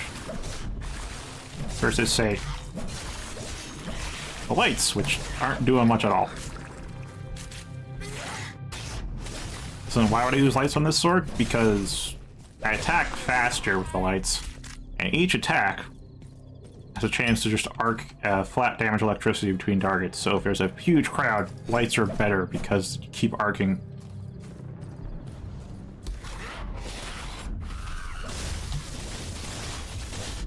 Like so. You can kind of hear and see the blue numbers for the electricity. It's just a lot of group damage.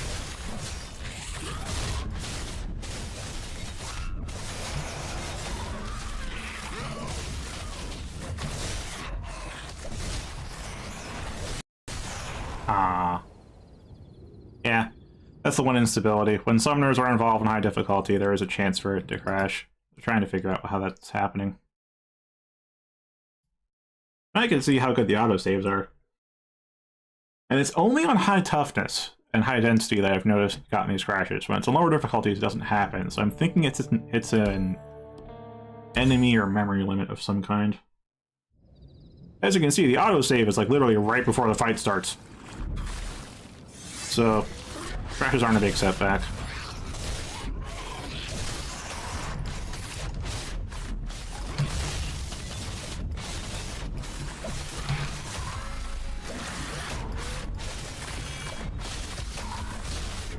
Fast charges. Oh, seriously? The fastest it's happened. Alright, I will go for the summoners first to stop that from happening again.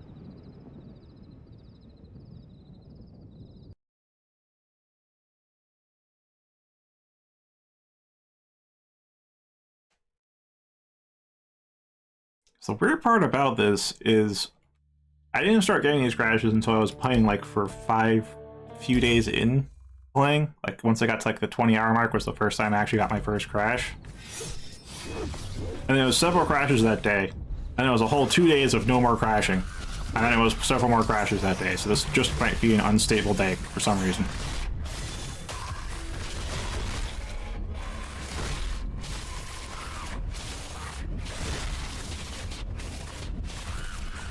So yeah, I'm just gonna go for summoners first, because I know they're always involved with the crashes.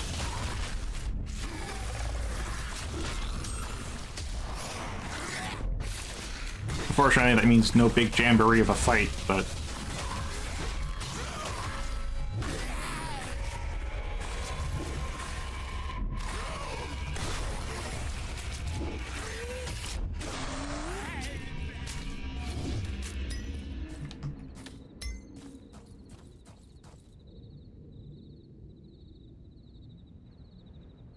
Who says you've had enough? Yeah. The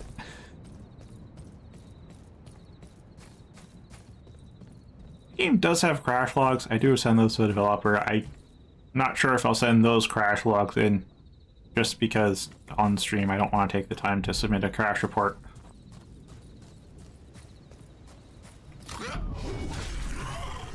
Yeah, I hope it gets fixed, because I've managed to shadow play, I think, 4 instances of it happening on top of the crash logs, so might be a tough one to find, but it's definitely summoner related.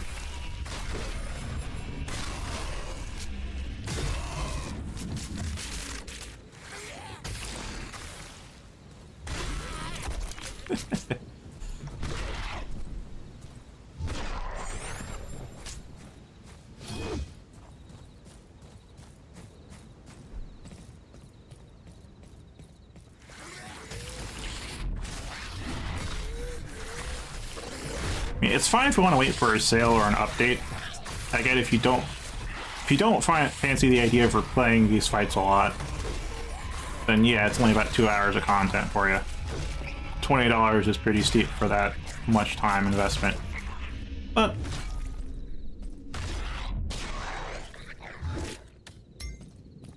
It seems like you'd have fun just duking it out with the monsters all day. I'd say it's worth it.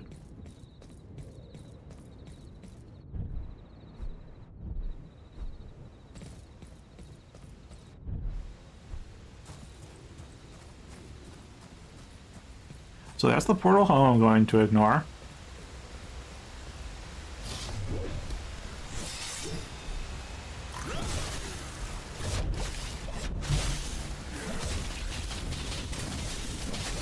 Alright, now it's time for just...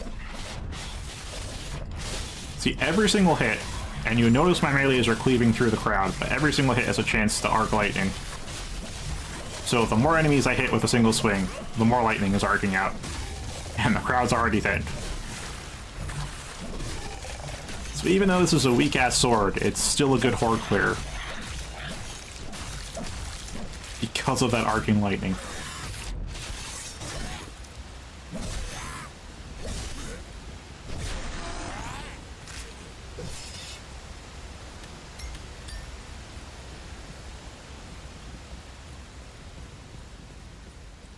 I'm just following my usual route at this point.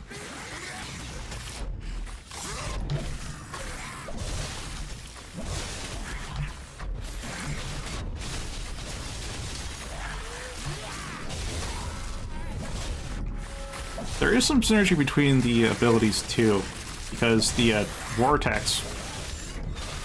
Hold on. There we go. Fuckers are dead. So the vortex, this counts as weapon hits, so it does get buffed by the rune infusion. Which is this. Because they're weapon hits, it recharges the rune infusion. So they feed back to each other.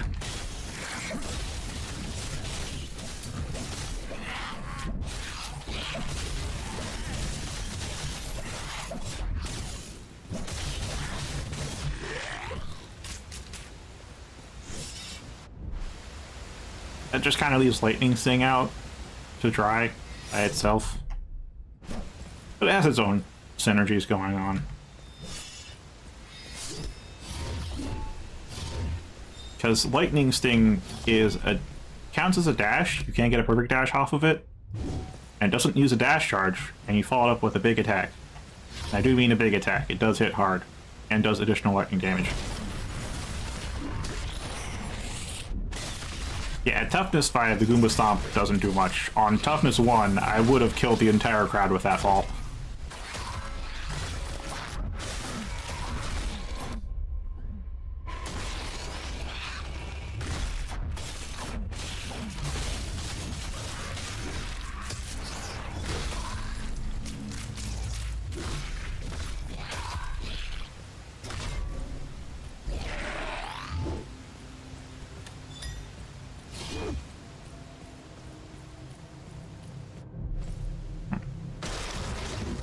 Oh hey, 2 assassins. Yeah, I think there's only one spot where I've seen assassins mix in with the regular crowd.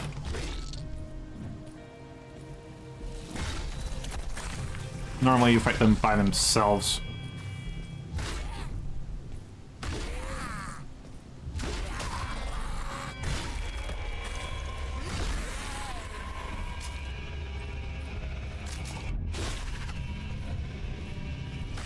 Okay. Yeah, got him. That leaves just one more.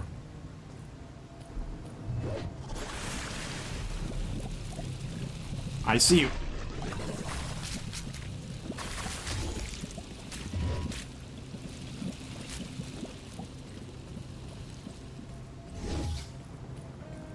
Yeah, fighting one assassin, I can barely make them out and I can follow where they are, but fighting multiple, or even with other stuff. And let me know if even you can see them when they're invisible, because I technically can. And not because of the damage numbers. I know you can track them with the damage numbers.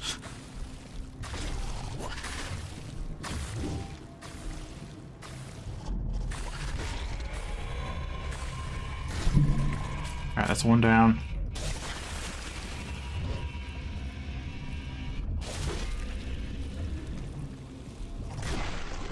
There we go.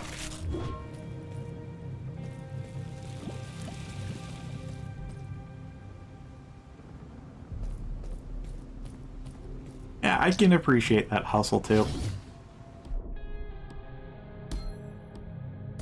And you've seen health bars and damage numbers, so I will turn those off because I like them off. And more summoners. Alright. Summoners have been a toss-up on whether it's going to be a game crash or a really fun fight. Given the last 3 attempts were a crash, I'm not going to touch those odds. Summoners are down.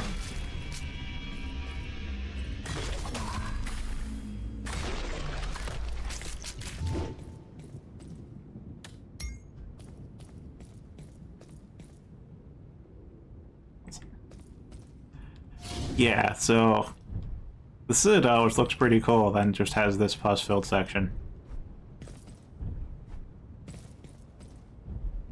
And I did say you could go on top of the Citadel.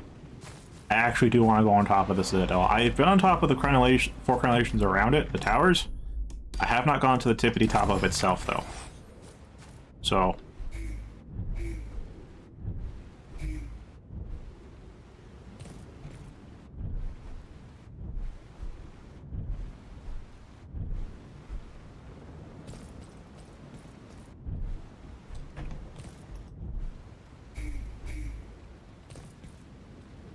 yeah, I haven't gone up to the top of there yet. At least I don't remember doing that.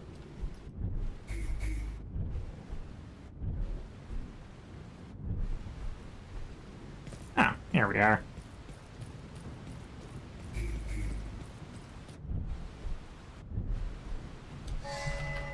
Oh shit.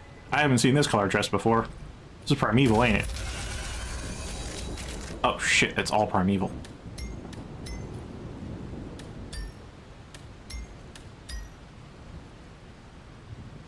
Oh, now you know.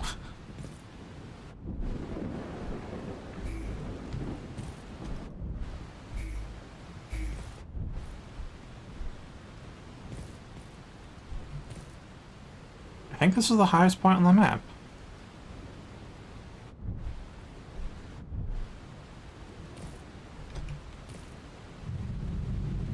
I didn't even know there was Primeval chests.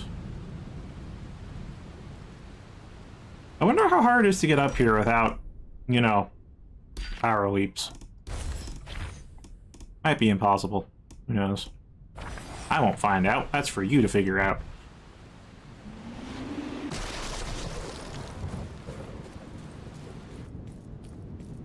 It really peaks you.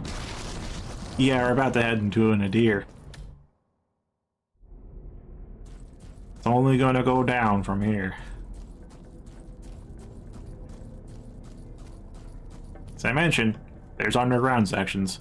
Means no calling home.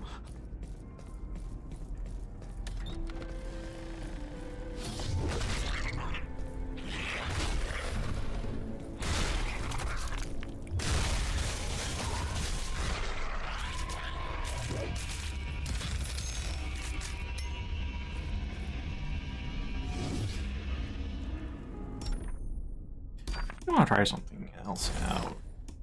A little bit tired of having rage all the time, but all of... I'll use arrows. So this one is the lightning clones when I use Sting. The secondary effect is that when anytime I score a hit, there's a chance my ability cooldown gets reset.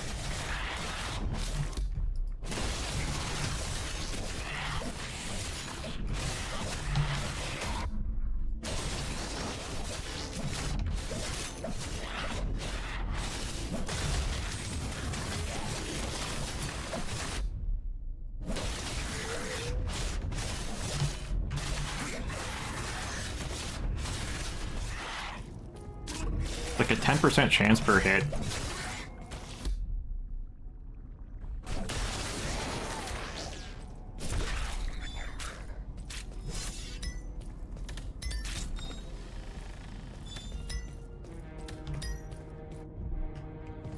Which means its damage doesn't really go as high as some of the other weapons.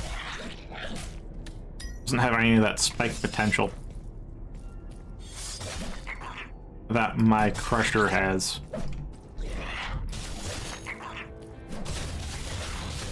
But instead, I just have an army of lightning clones on demand.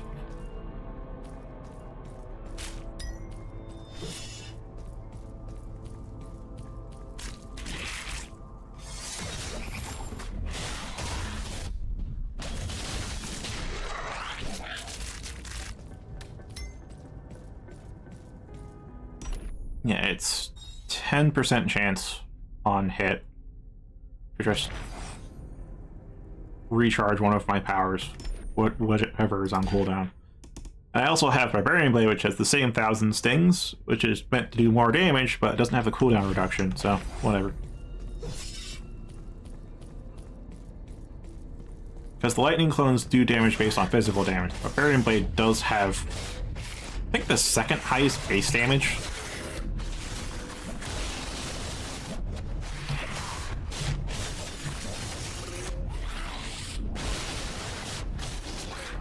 It's already back.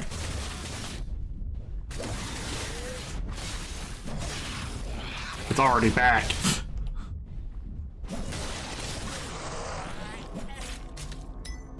That's what I mean. You can just do it back to back to back.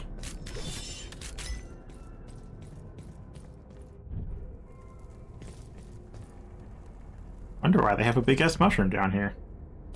Wonder why there's a hole in the wall. These are questions we may or may not get answers for. Looks like there's an explosion, though.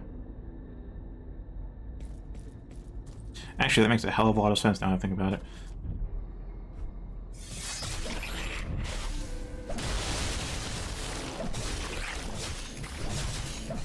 It's back.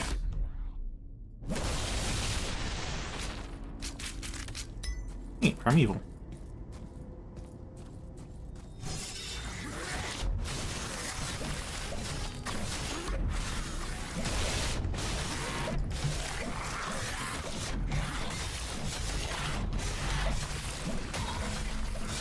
Oh, it actually had to recharge normally.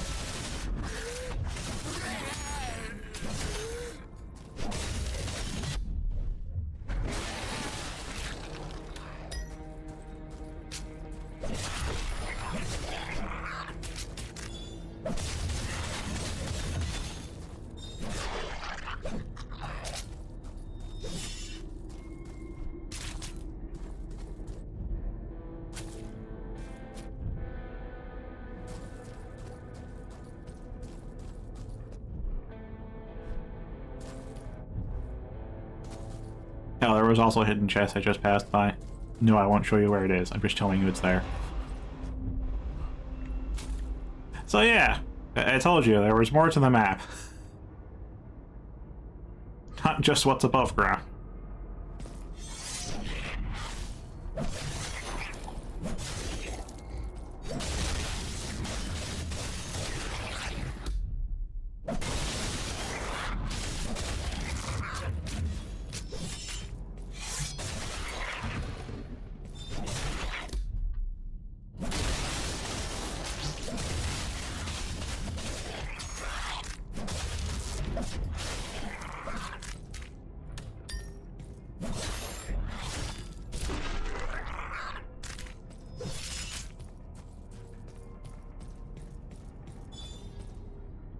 Yes, the cave goes deeper down too. I have not encountered any insta-kill pits, so if you can see yourself going down there, you can go down there.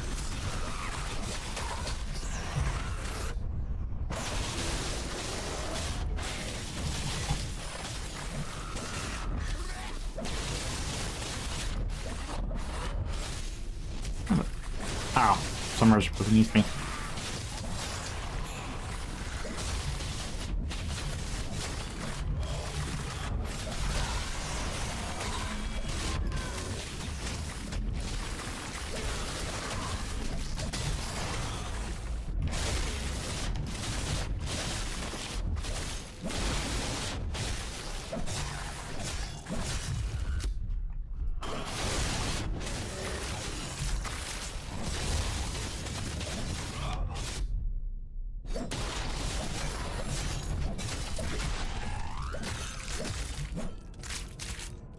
So yeah, except for the risk of crashing, summoner fights are very fun, just because of how many... Because they can actually infinitely spawn enemies as long as they're alive.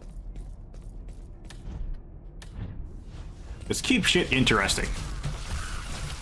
That's 4 of them.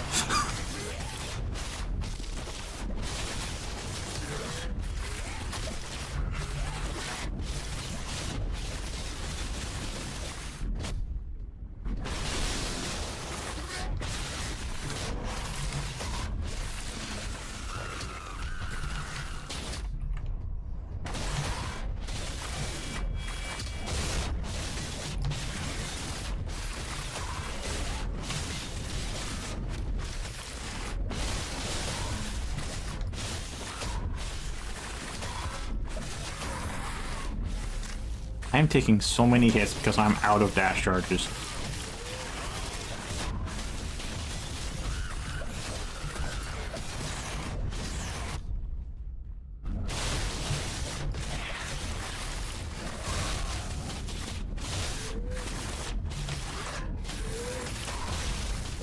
Oh, by the way, when I do the whole weapon buff thing, it recharges all the runes on a weapon. So, if you want to do a quick back-to-back runic strike, that's how you do it.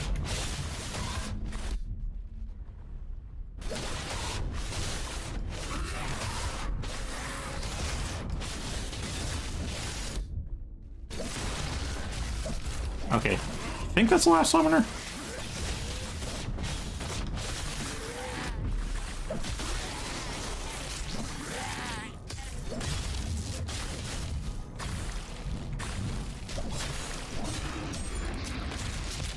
That's not the last enemy. Oh, he got stuck.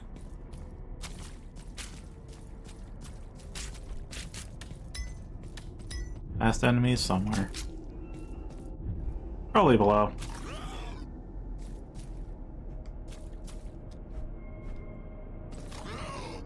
Yeah. There's so many enemies, I think he got summoned inside the terrain.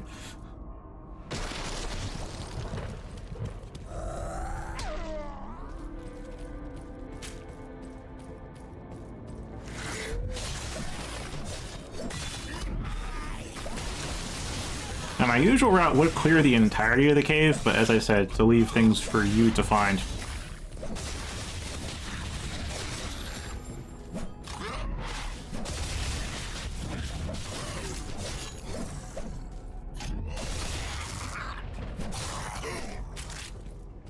I'm gonna just not.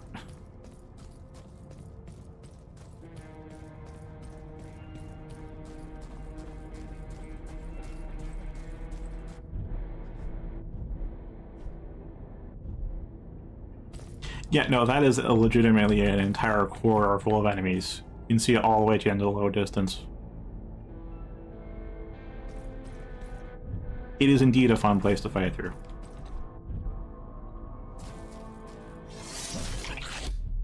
I have more corridor to fight through, so...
I'm going to show you the actual exit to this level, and that'll be it.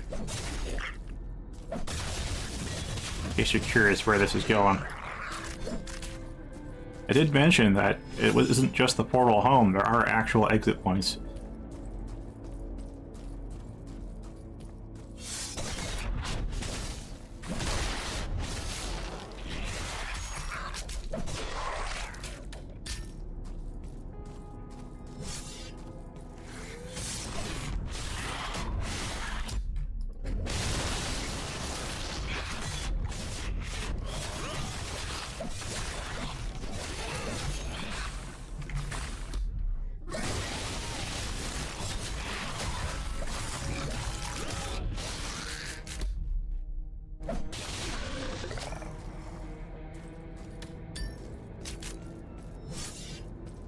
This is not the exit point, by the way. I just know that you're going to wonder what's behind the door.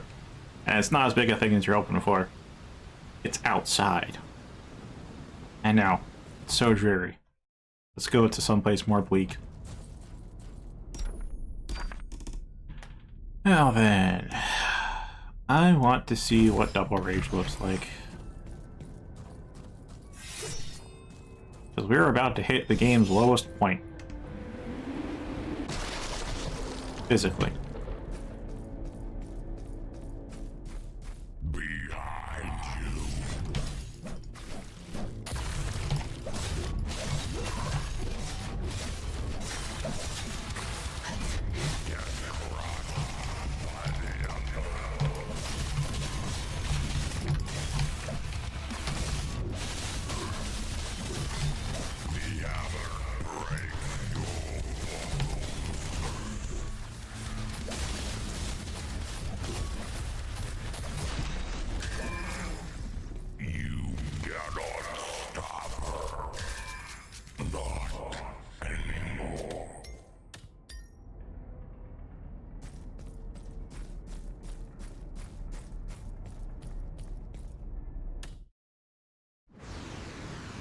And that is the end of the level.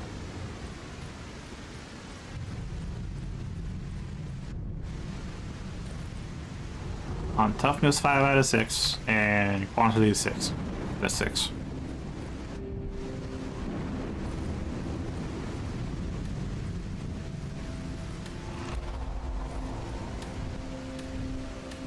Now those are 2 levels we have access to for now. I expect sometime in the first quarter of this year, so by spring, we'll get a lot more area to explore, and a lot more stuff to fight, and more gear. Keep in mind, every time you come back, make the loud sound.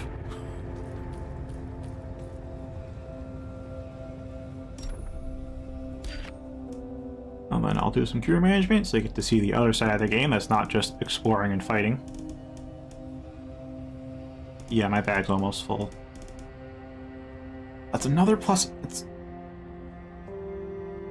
a plus luck plus 7. Damn it, I have like 5 of these.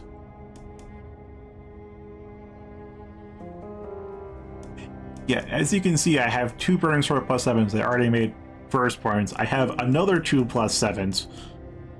And now I have a 5th plus 7.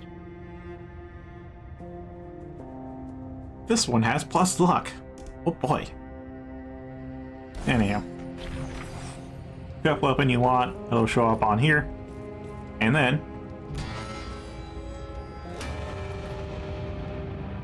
you spend some ichor to make it shinier.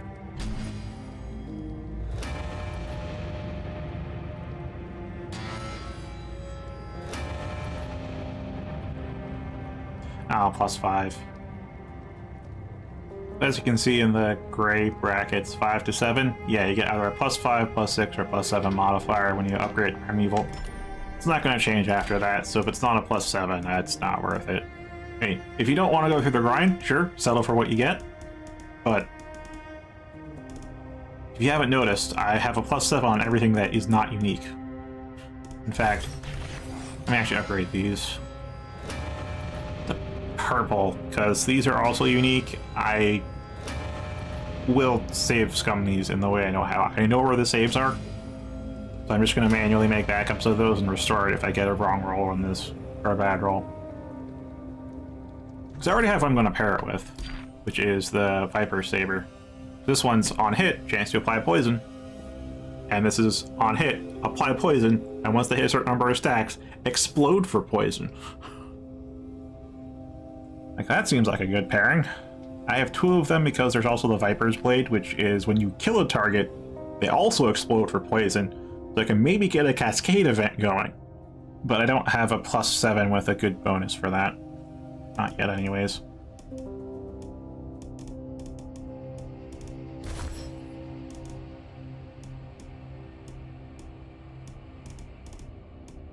Why not the Mithridium? I was looking for a good Mithridium base to use. That's what I'm saving this Black Razor for.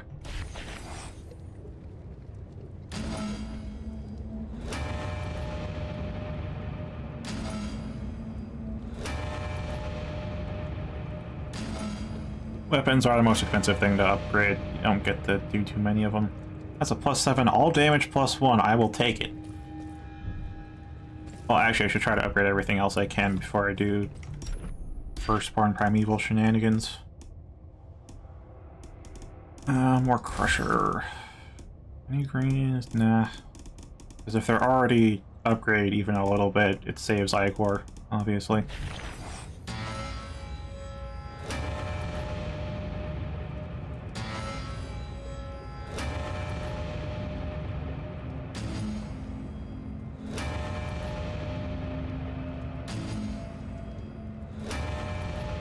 And is it +7? That's actually fantastic. That's what I needed. That means I have 2 items to satiate. Well, good thing I got a lot of loot, I guess. Anything else I wanted? Those are the 2 big ones I remember. There is Viper's Blade, but Viper's Blade is kind of eh. I'm not a huge fan of the whole poison thing. I just see it as a synergy. I'm not crazy enough about it to try and gun for it right now, and I can't even make another primeval weapon, so never mind. What about ring?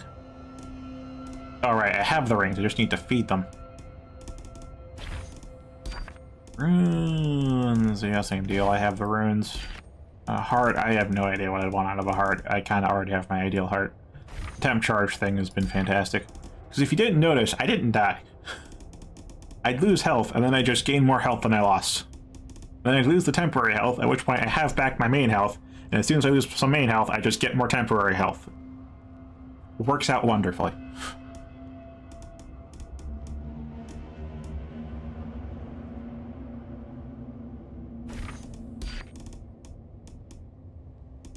Yeah, there's plenty of loot to sacrifice at the very least. Alright, I'll feed the Crusher first.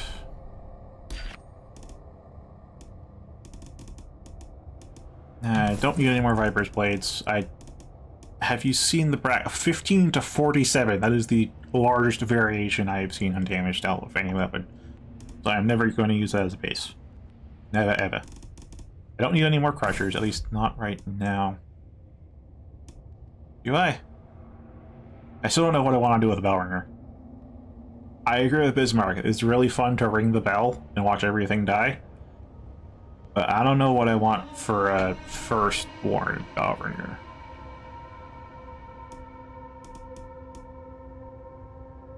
Yeah, I'll let him perish.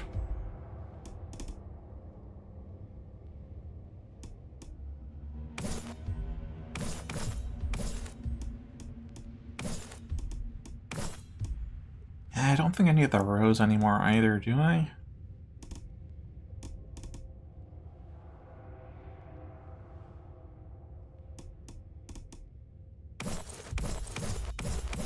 Let's just get rid of most of this fledgling stuff. Most of it. So I might have a need for rage. What would I want rage? I just have not been getting lucky with finding Barbarian Blades. That's why I don't want to get rid of it. Because at the start, I'd get like half my inventory was Barbarian Blades. And lately, I'm lucky if I find even one. And that's just RNG.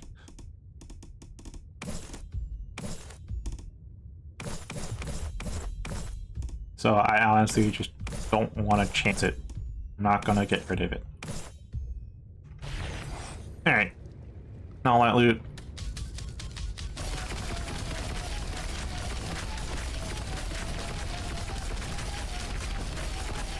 Not enough to fully satiate it. Anything else I can go? Yeah, I can go without that. I can go without the Black Razor. I don't care about those anymore. I'll get rid of one Viper's Blade. I'll probably find more. Just keep 2 on hand. Oh yeah, the Fleshmith Hammer.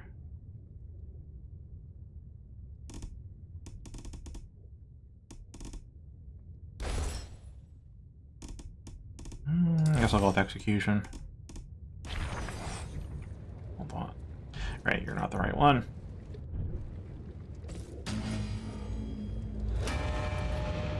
And are you a +5? You're a fodder now.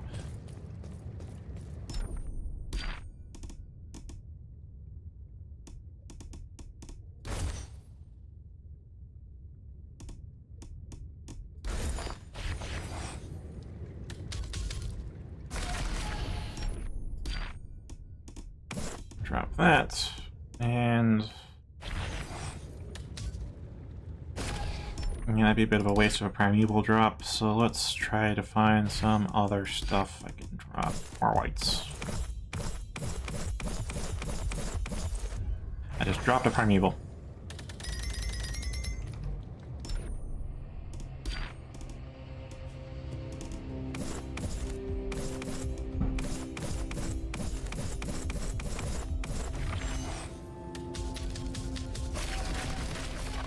Okay.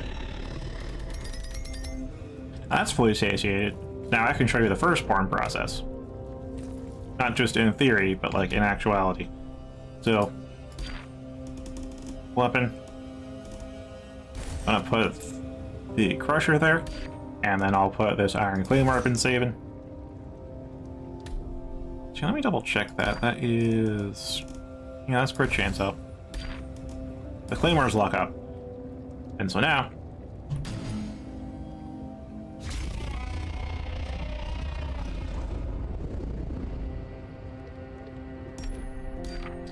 I have a firstborn claymore.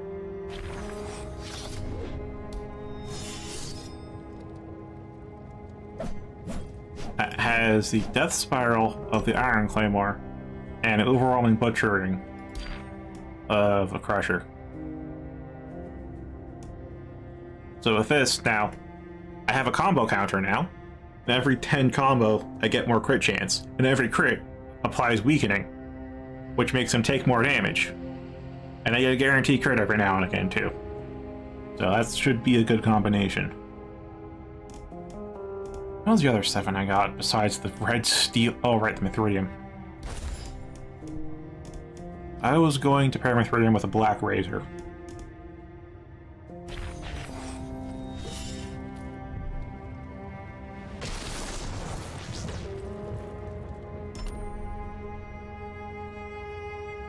Yeah, everything else has society too, even the firstborn stuff. It goes down while equipped items are in combat with you. So that's how you dispose of all the extra loot you got. So 3 pages, it's quite a lot, but when you're trying to hold on to a lot of items for firstborn purposes, it kind of constantly stuck at half to a third full. Anywho, let me throw that one aside. I think that's it for weapons.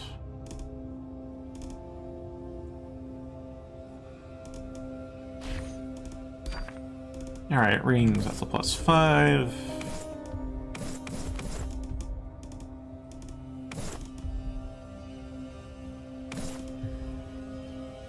I'll keep the purples in case I want to reroll something for some reason.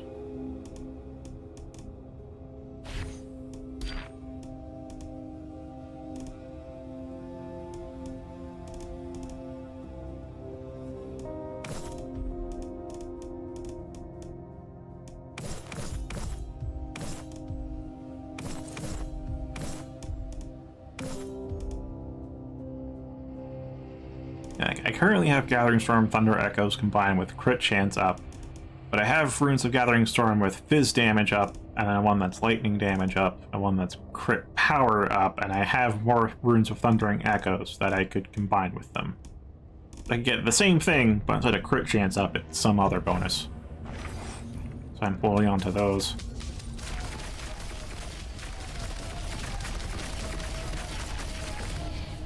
Get most of the way. That's a +6, but we're already on +5. I'll just drop all the white stuff.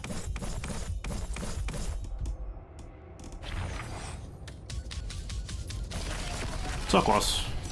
So close.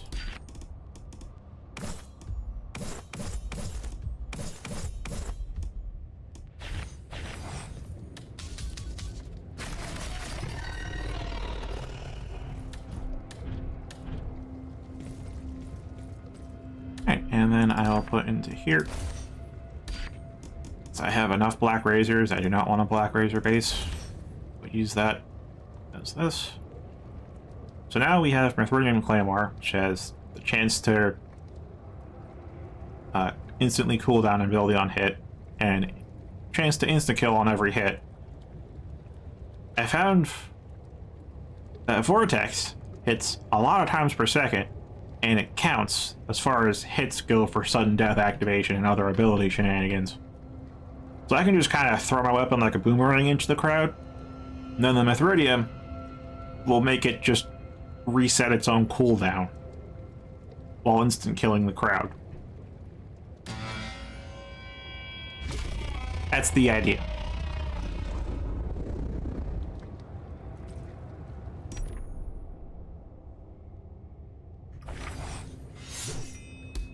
And it's just kind of do this, and every hit of that, because it hits a lot, has a chance to just reset its own cooldown, so it can just do it again.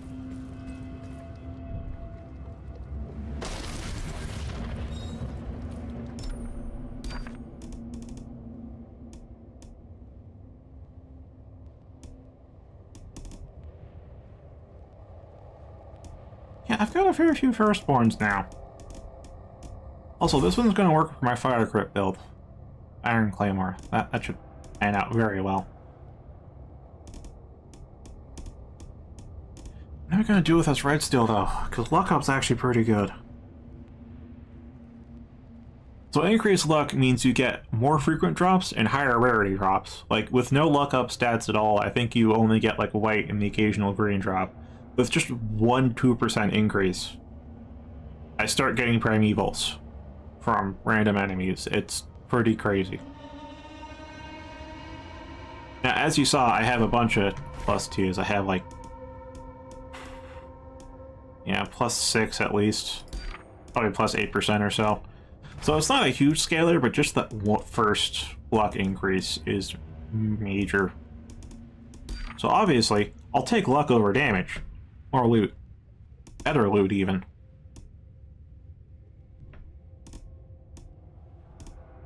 So I really want to keep this and use it for something, but I don't know what, because I don't really want to use a red steel broadsword at the moment. Kind of have the builds that I want. Maybe I think of something else. Maybe I put a black razor on there because attack speed from rage. Maybe I do vicious butchering because I kept this around because 4 times crit damage every 5th hit sounds pretty neato, but I think overwhelming butchering is better because defense reduction, 30% more damage overall, and the crits are already pretty strong. Yeah, I don't know. Maybe Death Knell, but I have thinking to do and thinking to put off till tomorrow.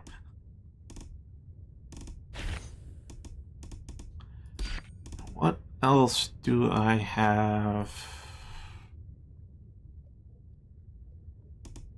Don't want to use Hand of Misfortune. That is a permanent reduction to luck, which, no.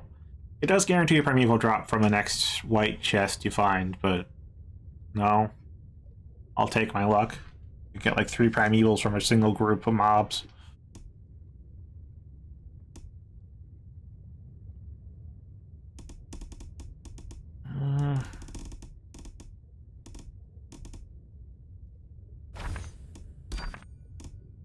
I guess there's the necklace shenanigan. No, there aren't any necklaces I want to fuse, nor are there any hearts. There's the runes and there's the ring.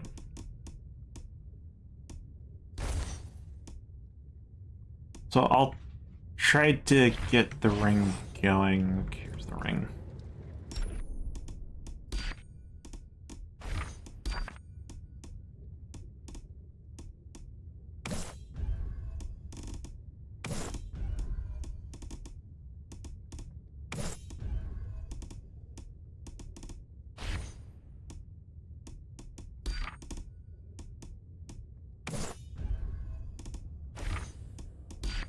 Oh, there's a 6, there's a 5. Already looked at the hearts. Already looked at the runes.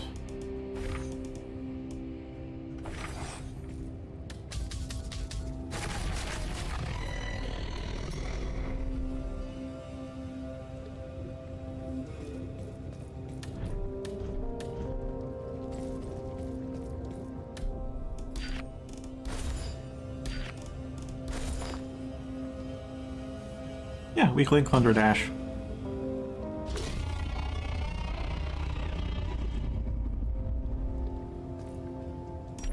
With plus lightning, which it's acceptable. Not ideal, but acceptable.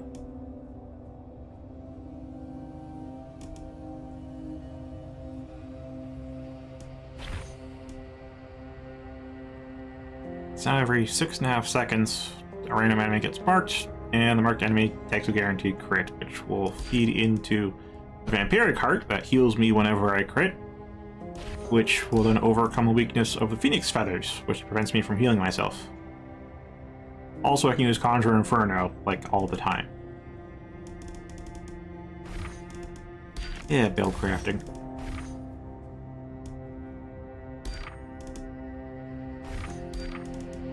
Yeah, I guess there's also the runes I should feed, too.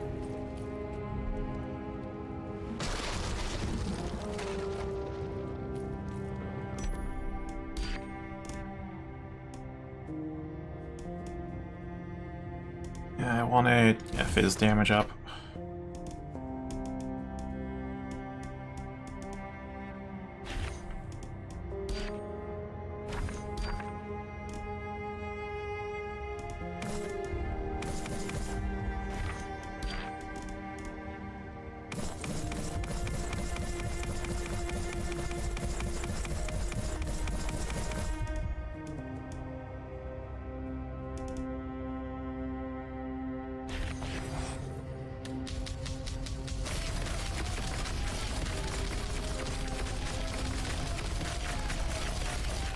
So close.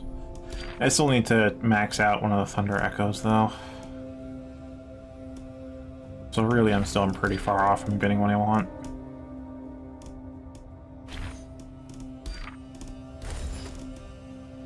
Oh well.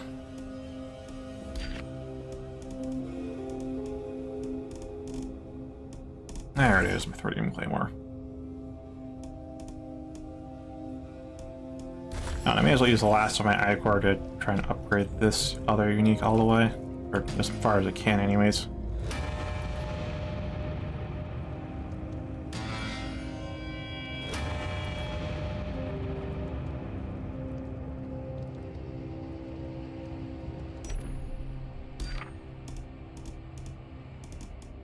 Alright, equip the Mithridium Claymore.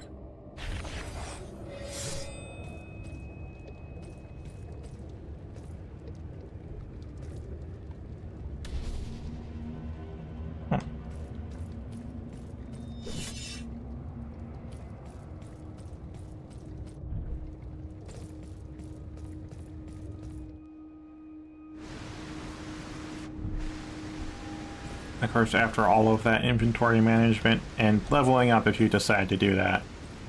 As I said, I decided to stop at 11 for a nice round 50% plus damage, because that goes infinitely. You could make this game super easy if you really wanted to. And so, after that, just head back out, fight more stuff, get more loot, build better gear until the next update.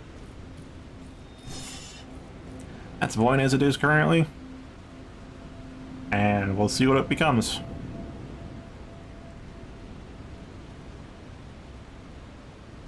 I'll see you with that. Thank you very much for watching this special stream. Hope you keep one in mind. Maybe even buy it. Or let someone else know who would enjoy this. Either way, I think this game deserves more attention than it's gotten so far. So until next week, with Advance Wars returns, fare thee well.